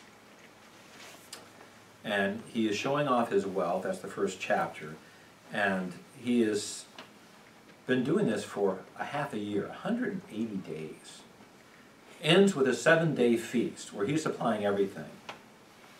This is unbelievable wealth, and that's what's being shown here. Verse 10, it says, on the 7th day of this feast, wrapping up all this feasting as he's eventually going to plan, and we're going to take Greece too. It says, when the heart of the king was merry with wine, and he basically wants to show off his wife. So he calls for the queen. And yeah, he wants to display her beauty, verse 11, because she was beautiful.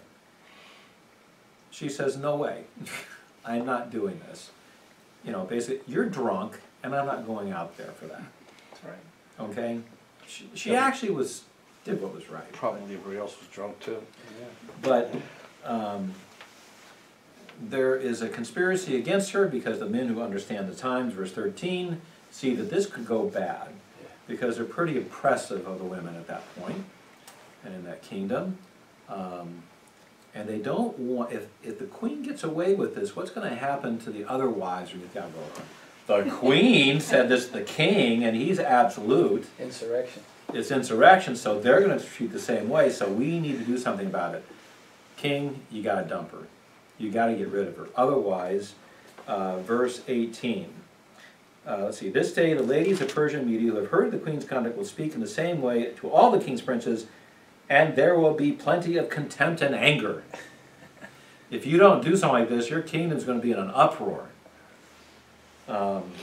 So the king's edict is made. If he does this, verse 20 at the end, then all women will give honor to their husbands, great and small. And then at the end of verse 22, so he sends letters so that every man should be master of his own house. This is what this is about. So these guys are afraid. Okay, the king was wrong, but they're not going to let this get away. So, verse 1, chapter 2. When the king Ahasuerus' anger had subsided, he did all this by his anger, and he probably was drunk to begin with, and these guys are egging him on. Yeah. So you can see what's going on here, but is God in control of this? Yeah. Yes. Yeah. He's got a plan. So now he has no wife, or he has no queen. So we need to find, he has plenty of women, he has no queen. So let's find somebody, so let's look for all the beautiful young virgins in the citadel of Susa, and get the young lady who pleased the king be queen in place of Vashti. And so that pleased the king, so he does accordingly. So off they go. Now, Esther is, her parents have died, and it's actually her cousin, Mordecai, who's older. It's Mordecai's uncle's daughter makes her a cousin. And he has treated her as his own daughter, as verse 7 says. And we don't know, was Esther volunteer for this, or was she forced into it? The text doesn't say. There's speculation on that. At Mordecai's urging, she does not let them know she's a Jew. Mordecai seems to be very wise and didn't want that to be a hindrance of some sort. And he probably recognized it could have been, so doesn't do it. Mordecai is, verse 11, every day he walks back and forth, he wants to know about her welfare. So he is acting like a dad. He's very concerned for her. Long story short, she is chosen as queen. She's wise. Verse 15, I'm sure the other women did whatever they thought might be the best, but she takes the advice of Haggai, who's in charge of the women, and just did what he advised. She had found favor in his sight from the very beginning. And so in the 10th month, 7th year of his reign, so this is a bit of time, because it's the 3rd year of his reign when he has this feast. It's now the 7th year. He's just now getting around to choosing the queen. But makes Esther queen, but she still had not made known who her people were. End of verse 20. Now Mordecai is some sort of official. He's at least a respected wise man because he's sitting in the king's gate, verse 21. And when he's there, he hears about this plot of 2 guys who are guards that want to kill the king. He makes it known, the plot is foiled, and they're executed. And so it's done in Mordecai's name. He lets Esther know, lets the king know, and so it's foiled. And it's written down, but nothing's ever done for him. Now, sometime later, Ahasuerus promotes Haman, Haman the Agagite, advances him. He becomes more and more powerful. He becomes basically kind of the number two guy. He becomes extremely wealthy. We'll see that in a minute. And everything's going great except Mordecai. Because he'd go out of the gate and everybody bows down and pays homage to Haman except Mordecai. And when they investigate, the only thing that Mordecai indicates is he won't do it because he's a Jew. We don't know exactly why. Were they trying to tie this worship and bowing down to some sort of worship or something? But for whatever reason, Mordecai says no, he's not doing it. And this just irritates the tar out of this fellow. Everything's going, but he is filled with rage against these Jews. Now he's also a superstitious fellow. Verse 7, chapter 3. He's starting to cast lots. That's what Pur is. He's casting lots to pick a date when he's going to take a revenge. And it ends up, it's going to be the 12th month. And ends up finally picking a day. It's going to be the 13th day of the 12th month. He's going to take his revenge. It's the first month. They have 11 months they're going to be planning for this. And he gets the king to agree to this, that these people are not in your interest, they don't obey. You know, it doesn't sound like he says exactly who it is, but they don't obey you, so you should get rid of these people in your realm. They won't obey you. And in fact, he even bribes the king, verse 9, 10,000 talents of silver. That's 75,000 pounds of silver. Where in the world does this guy have 75,000 pounds of silver? He's going to plunder the Jews. So he's big there. So they pick this up, and what they're going to do, verse 13, they send out letters. They're going to destroy, kill, annihilate all the Jews, young, old, women, children, one day, 13th day of the 12th month. So that's what's going to be done. They 11 months they're going to be planning this. Mordecai learns about this, and of course among the Jews there's, you expect, mourning, fasting, weeping, wailing, many laying on sackcloth, ashes. Esther doesn't know why. She sees that Mordecai is wearing sackcloth, tries to send clothes to him, he won't wear them. And finally, why are you doing this? She doesn't know. She finally is told,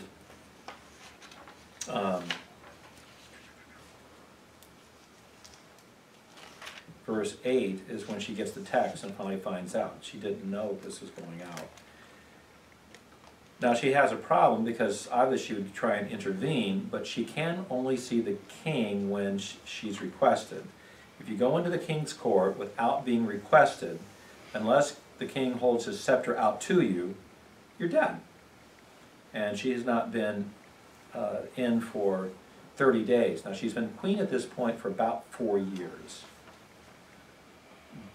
But the king hasn't paid any attention to her for a month. And Mordecai is very strong with her. Verse 13, do not imagine that you in the king's palace can escape any more than all the Jews. If you remain silent at this time, relief and deliverance will arise for the Jews from another place, and you, your father's house, will perish. Who knows whether you would not attain royalty for such a time as this? He's very direct with her. And they're very, very close, Mordecai and Esther. Even after she's queen, she pays attention to what he says to her. So this is strong.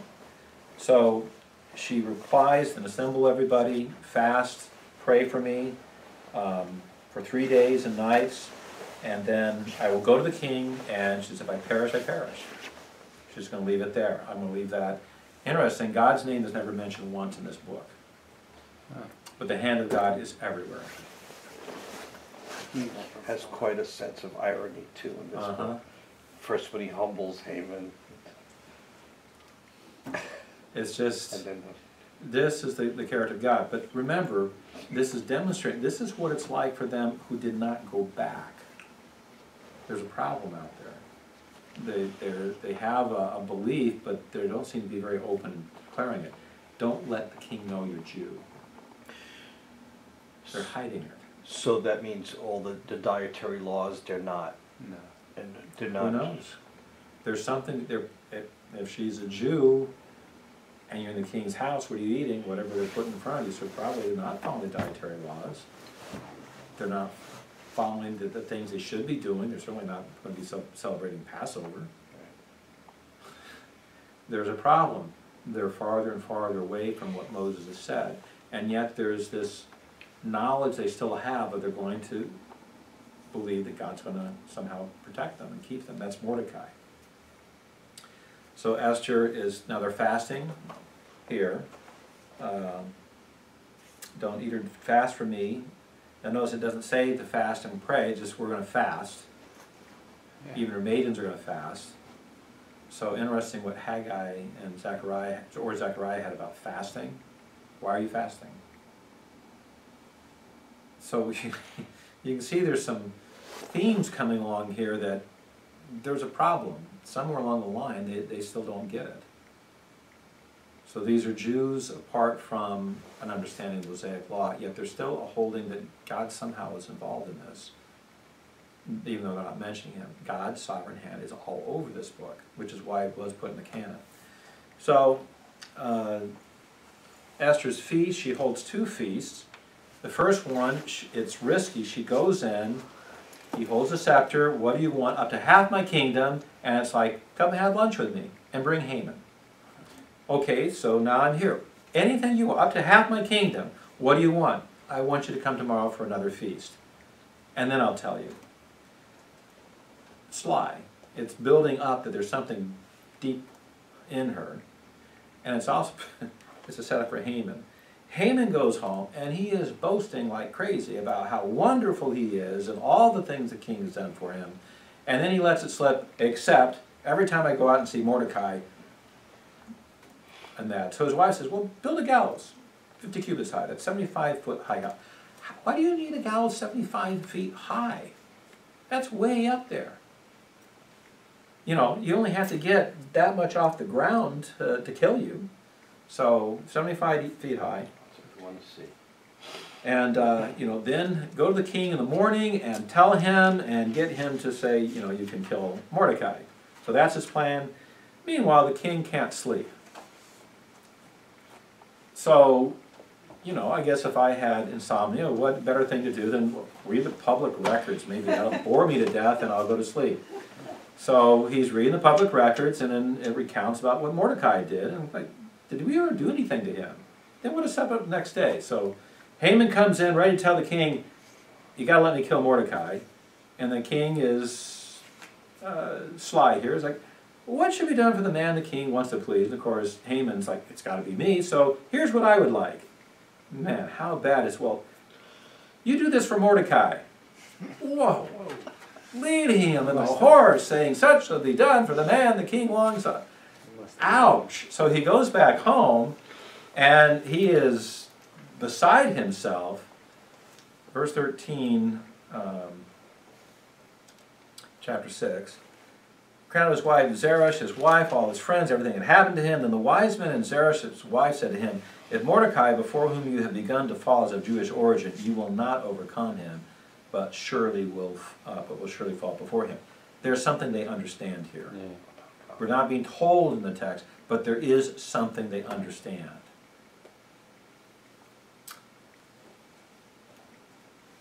So now, while he is still there, the eunuchs come to grab him as, you need to be over here at Esther's feast.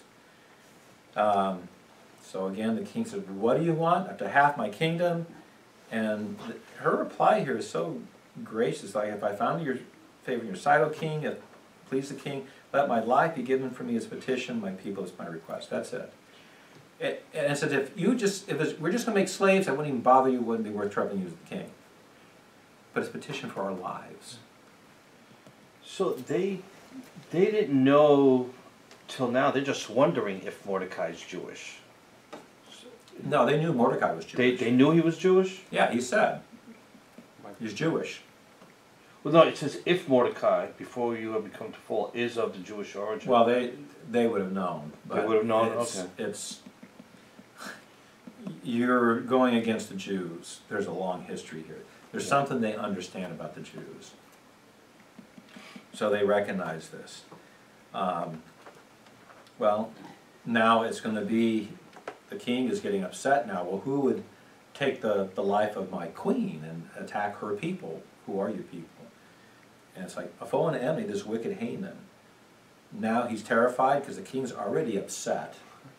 And he can see the countenance toward him is not getting good. The king's upset, so good king that he is, he walks outside to calm down in the garden, gain his composure.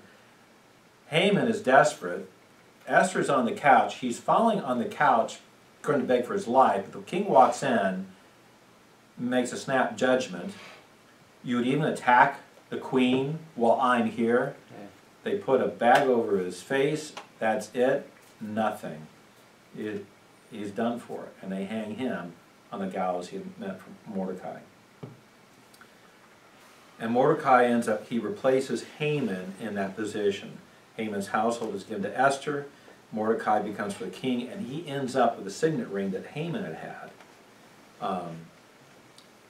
Esther then petitions the king about the Jews, about what could be done. The king lets Mordecai decide what decree should be made. Mordecai takes charge of it. And so he comes up with a plan. Is okay, on the very day that these other people were going to attack the Jews may defend themselves. And they may defend themselves against their enemies. And he puts in there is they may defend their lives, destroy, kill, to annihilate the entire army of any people or province who might attack them, including children, women, and plunder their spoil. That's what he writes, chapter 11. Well, when the day finally comes, dread of the Jews had fallen over the people. That's the end of chapter 8. In fact, many of the people among the land, it says, became Jews. Well, that'd be either those who were not willing to acknowledge they were Jewish, or others saying, I'm going to fake it because this now is the group you want to be part of now. So the day comes, and no one stands before them, chapter 9, verse 2, for the dread of them had fallen the people. Now, interesting, so that lists out who they, some of the ones they kill, including Haman's sons. But the end of verse 10 says, they did not lay their hands on the plunder. End of verse 15, it says again, they did not lay their hands on the plunder. They could have, but they don't. That says something about their motives. The others were, yeah, we'll kill them, we'll also plunder them. Theirs is like, we're defending ourselves, and that's the only reason this is happening. So the 13th day of Adar and the 14th day, they rested, made a day of feasting. There's a slight difference between in Susa, because they had 2 days of doing this, and the country is 1 day. So there ended up, people in the country was the 13th, people in the city was the 14th, and so they decreed it would be both days. So if you can have a choice of having 1 day of feasting or 2 days, go for 2. So Esther's right in the middle there. Now we come back to Ezra, and Ezra this time, he's the one coming back. It's 458 BC, 57 years later, so Ezra chapter 7. Ezra's a direct descendant of Aaron. Artaxerxes is on the throne, so this is after Ahasuerus, and he allows them to come back and tells them to, you take money to buy bulls and rams. They have 100 talents of silver, 100 cores of wheat, 100 baths of wine, 100 baths of oil. That's how they're financing the trip. That's 750 pounds of silver. So not nearly as the first one, but there's enough there. It's a smaller group. The king is kind to them. They send them back. Chapter 8 lists out the households, the Levites. Before they start the journey, verse 21, chapter 8, they fast by the river Ahava, humble themselves, and seek God for a safe journey. Now, part of the reason they need to do this is we've been saying how much they trust God. The king had offered to send a guard, and they didn't think it'd be saying, we trust God so much, then how do you send a guard with you? That doesn't sound like trust. So they didn't want the king's guard to come with them, so they're going to have to trust God. So they're petitioning God about a safe journey. They are bringing money, so they are, and they have goods and stuff. They're a target for bandits. But they begin on the 12th of the first month to Jerusalem. They get there, and chapter 9, Ezra finds out there's all these mixed marriages. Starting in verse 5, there's this long prayer of confession. And it comes back, the same kind of thing we saw in Daniel, same kind of attitude. The judgments against us are deserved. Verse 12 is the people, so do, including a specific commandment they broke, do not give your daughters to their sons or take their daughters to your sons, never seek their peace or prosperity, and yet that's what they have done, they've intermarried. Chapter 10, Ezra, the people weep bitterly over this. They do come to a point of conviction, and so they make a covenant, verse 3. Let us now make a covenant with our God to put away all the wives, their children, according to the counsel of the Lord, all those who tremble at the commandment of God, and let it be done according to the law. And so they do. They take an oath to do this. And Ezra makes a proclamation, 9th month and 20th month, on the 9th month and 20th of that month, that they start doing this. But there's so many of them, it's going to take them a while. In fact, it takes 3 months for them once they start going through the process of weeding out and making judgments about all these intermarriages. How quickly that happened. Okay, that's 2 generations, and they've assimilated, they've done the same thing that their forefathers have done. The temple's there finally, they're worshiping again, but how quickly they've gone back to the same kind of things. And then he lists out all the offenders. Now, how would you like to have your name there if we're in God's book? Ouch. So that's 457. In 445, Nehemiah comes on the scene. And he is getting a report from some that have been to the land, what it's like there. So you've had plenty of time there, they should have been doing stuff. But the temple's there, but there's no gates up, the walls are broken down, things are burned. They haven't done much in terms of rehabilitating the city. It's sort of like Berlin in the 60s. It still wasn't rebuilt. There's still all this rubble from World War II. And so Nehemiah, the first chapter, is his prayer. It's a beautiful prayer as he's going to seek and petition to God. It's about 3 months before he actually ends up talking to the king. He's been praying about that long. How it comes up is he looks sad in front of the king. That's chapter 2. You're not supposed to look sad in front of the king. That could be a capital offense. If you're in the king's presence, you should be happy you're with the king. But these two apparently have a very close relationship, and Artaxerxes cares about Nehemiah. And so Nehemiah explains what's going on, and the king says, well, you know, what would you request, verse 4? And so he explains, I'd like to go back and rebuild the city and put its walls back up. And so if the king will give me letters of this, that's what he plans to do. And so Artaxerxes does do this, and this decree, 444 BC, includes rebuilding the walls. That goes back to Daniel 9, when it talks about the moat. There's something surrounding it. This is the walls and rebuilt. This is this decree. The first decree was only the temple. This decree are the walls as well. So it takes him a little bit of time. He gets together his entourage, and he goes out there. When he gets there, he doesn't tell them why he's there. He's the official from the king, but he doesn't say. He goes out and inspects all the city walls at night so he can develop a plan on what needs to be done, and then he expresses it. Now, of course, the local officials, Sanballat the Horonite, Tobiah the Ammonite official, they're against this. They don't want this to happen for a lot of reasons. But Nehemiah organized the worker, that's chapter 3, and they begin working. And they're working diligently in all this stuff. So it details exactly who's working where. Well, next Sanballat, they're working on this, and so he starts ridiculing them. And basically that's just caused them to lose heart, saying, what they're building, if a fox should jump on it, it'll break the stone wall down. What kind of wall is this? And it discourages the people.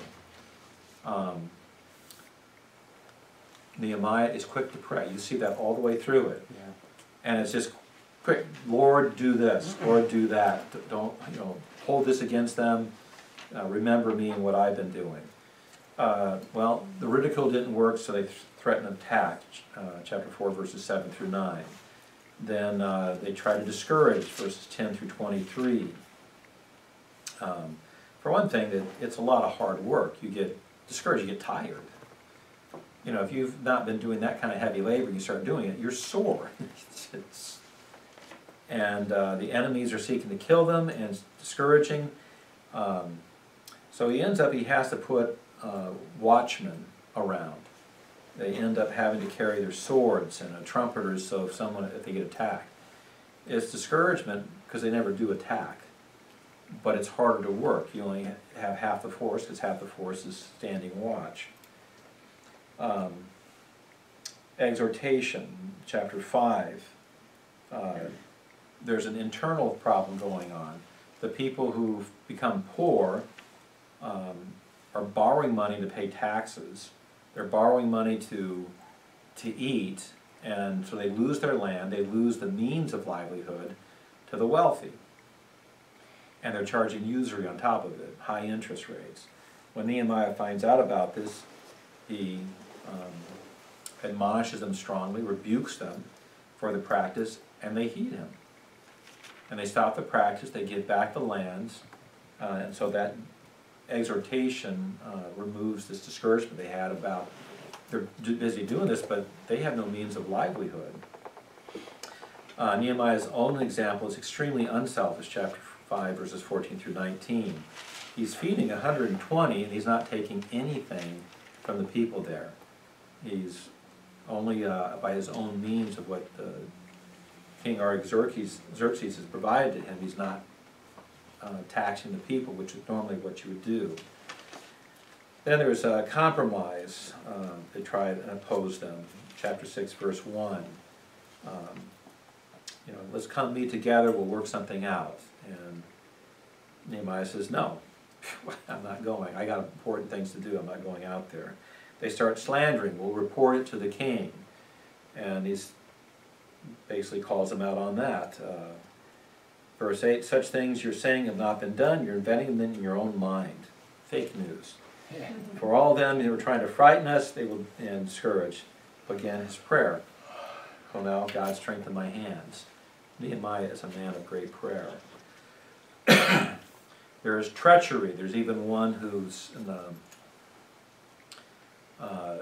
among the Jews that tries to get him to flee and take refuge in the temple because they're going to try and kill you, but finds out that he's basically on the payroll of his enemies. He's not going to give to that either. He's going to trust God. And so they complete the wall, chapter 6, verse 15. 52 days. The wall is built. Incredible. And Nehemiah is a very good, encouraging story because you see what happens when there's a man who trusts God, very faithful, he's praying to God all the time, and he's going to carry out whatever God gives him to do. And he sees God at work. And so it's encouragement to us to do the same. Rebuilding the people, he takes a census, there's gifts from it. And then chapter 8, now you have Ezra.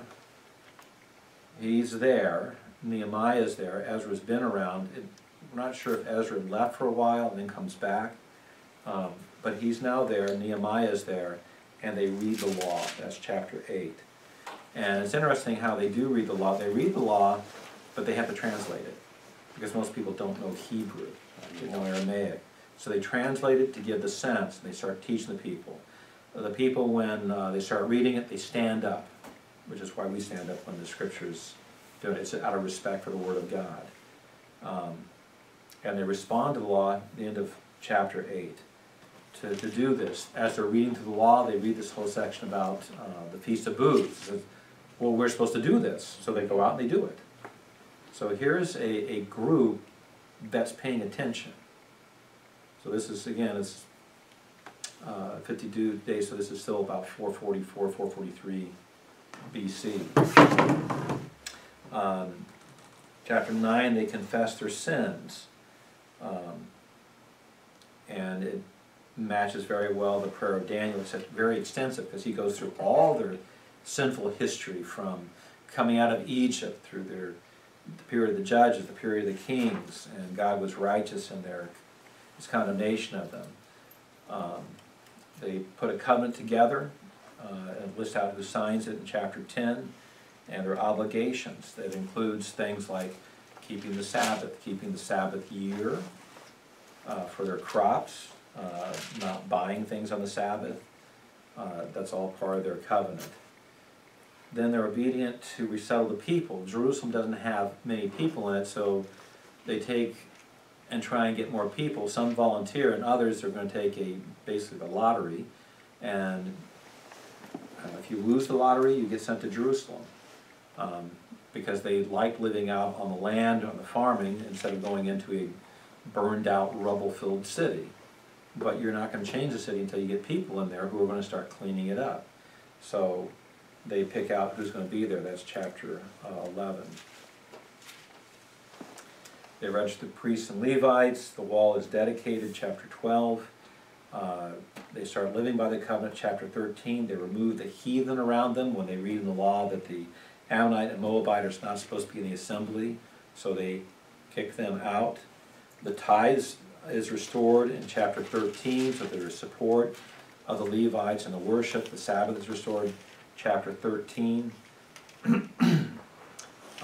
That included people coming in and trying to bring things into Jerusalem to sell them. And once he got the gates up, you're not coming in, and if you keep coming and sitting by the gates on the Sabbath, by force of arms, we're going to make you get out of here. And so they finally established their Sabbath practice again into middle of chapter 13, 15 through 22. And then they have to deal with improper marriage again. Seems like, didn't Ezra just deal with that in 357? And here it is again. Saw the Jews had married women of Ashdod, Ammon, and Moab. Half spoke the language of Ashdod, none of them was able to speak the language of Judah, the language of their own people. He had to contend with them again. How quickly? 527, or 457, now it's 444, 443, and he has to correct them the same thing. Very, very quick. Now, it could be a little later that this happens, because Nehemiah is there, builds the walls, he governs for 12 years. Then he goes back and he serves the king. And he comes back again and he has to correct things. So this may be a little later on.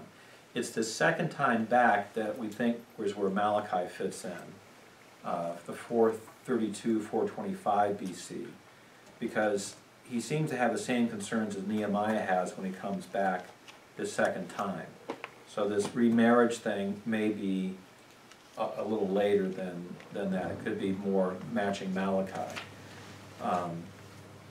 These are people that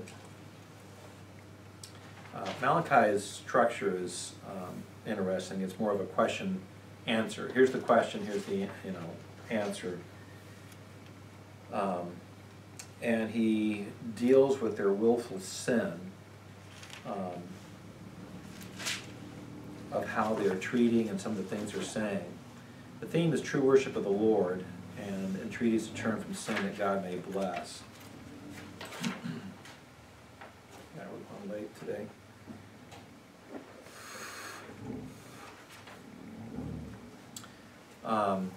He starts with the fact that God loves Jacob, verse 2. I have loved Jacob, but verse 3, but I've hated Esau. There is a love that God has for Jacob and his descendants. And he goes on, verse 6, if I'm a father, where's my honor? If I'm a master, where's my respect? And how are you disrespecting me? How are you despising? Verse 7, defiled food upon my altar, blind sacrifices, lame and sick, is that not evil? Didn't they have that problem before? Yeah. And here it is again. You take in what's by robbery, the lame and the sick. Chapter 2.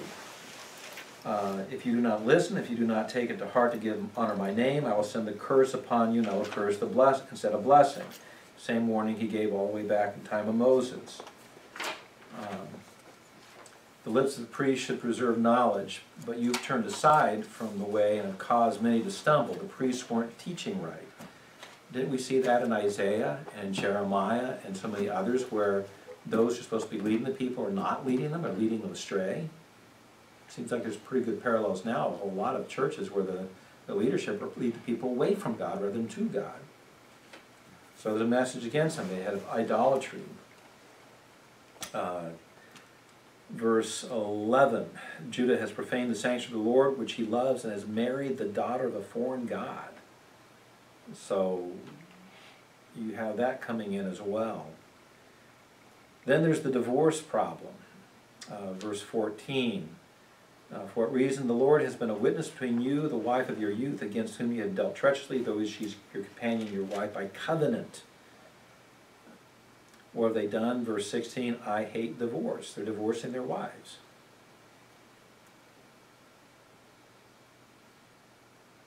They're wearying the Lord. How you've wearied him, verse 17. They're saying this, everyone who does evil is good in the sight of the Lord, and he delights in them. Where's the God of justice? They don't recognize what God's character is, and so they're attributing evil to him. And now there's hope. 3:1, behold, I am going to send my messenger, he will clear the way before me. The Lord whom you seek will suddenly come to his temple, the messenger of the covenant, by whom you delight, behold, he is coming, says the Lord of hosts. So there's a prophecy of the coming Messiah. They were robbing God. Chapter 3, 6 through 12. Starts off with a message, statement of hope here. Verse 6, I, the Lord, do not change, therefore you, O sons of Jacob, are not consumed. If I was changeable, you would have been gone a long time ago, but I would be returned to my covenant. But the message, return to me, I will return to you. But you say, how shall we return? Well, man robbed God, yet you're robbing me. Why? They're not bringing in the tithe. Bring in verse 10, the whole tithe in the storehouse, there may be food in my house, and test me now in this, if I'll not open for you the windows of heaven and pour out a blessing until it overflows. The tithe was so that the priest had a means by which to live. So the worship of God could go forward. That was their issue. But instead, they think they're going to do better. They don't have much. They're going to keep what little they have. And God says, trust me, do what I say, I will bless you, you will have plenty. Is that not the promise we've had, to seek first the kingdom and his righteousness? And then he'll provide what we need. They have a doubt. How have you doubted? Verse 14, it is vain to serve God. What profit is it that we have kept his charge? That we've walked in mourning before the Lord of hosts. So now we call the arrogant blessed. Not only are the doers of wickedness built up, but they also test God and escape. So that's slander against God. But he ends with promises. There is a book of remembrance, verse 17, they will be mine. On that day I will prepare my own possessions. I will spare them as a man spares his own son who serves him. So you will again distinguish between the righteous and the wicked, between the one who serves God and the one who does not. The Messiah is coming, chapter 4, verse 1. Burning like a furnace, and all the arrogant, every evildoer will be chaff in that day that is coming. I will set them ablaze, says the Lord of hosts, so that it will leave them neither root nor branch. But for you who fear my name, the Son of Righteousness will rise with healing in his wings. You will go forth and skip about like calves from the stall. You'll tread down the wicked. They shall be under ashes under the soles of your feet on the day which I am preparing, says the Lord of hosts. Remember the law of Moses my servant, even the statutes and ordinances which I commanded him in Horeb for all Israel. Behold, I am going to send you Elijah the prophet before the coming of the great and terrible day of the Lord. He will restore the hearts of the fathers to their children, the hearts of the children to their fathers, so I will not come and smite the land with a curse. That's the end of the Old Testament. And it just reiterates the theme that we saw so much all the way through this. God's going to keep his promise, and he has a promise for the future. He is going to keep it. But until then, understand, he blesses those who obey him, and he's going to curse them that disobey. It's really not that difficult. It's that simple. And yet, how quickly people turn to want their own way again. And so they end up with a curse. So, next Thursday, there's no class. Not class. You get 1 week off, so start reading through Matthew, Mark, Luke, and John, and much slower pace to the New Testament. One at a time, there's a lot more stuff that's more relevant to us, rather than just skimming through things. As you're reading, write down questions. We'll have a lot more time because we're not covering as much material today. Questions and those things. I hope this has been helpful for you, at least getting a, if you kind of, in your mind, a kind of an outline of where things fit. It just helps a lot, as Ed already pointed out. Next time you're reading, you're going to have a count, a chart there, a timeline. Where is this? What's else is going on? It does really help. Otherwise, it just, you have these stories, but they're disconnected about how they're connected. They're just like isolated, and yet they're all interconnected. Our God is gracious, patient, merciful, but he's also God of justice. So, let me pray. We've gone late tonight. Thank you, Father, for your blessings to us, and I am very grateful for the opportunity to dig back in again throughout the Hebrew Scriptures, to see again your character shown over these many centuries, faithful to your promises, both in blessing and of curses. And yet how often in these curses, right in the middle of it, yet you offer hope. That is your nature, that is your character, and we are so grateful for it. Thank you for the promises we have in Christ. We know they are as sure as all the promises you gave in the Old Testament. You will fulfill every single one of them. In Jesus' name, amen. Amen.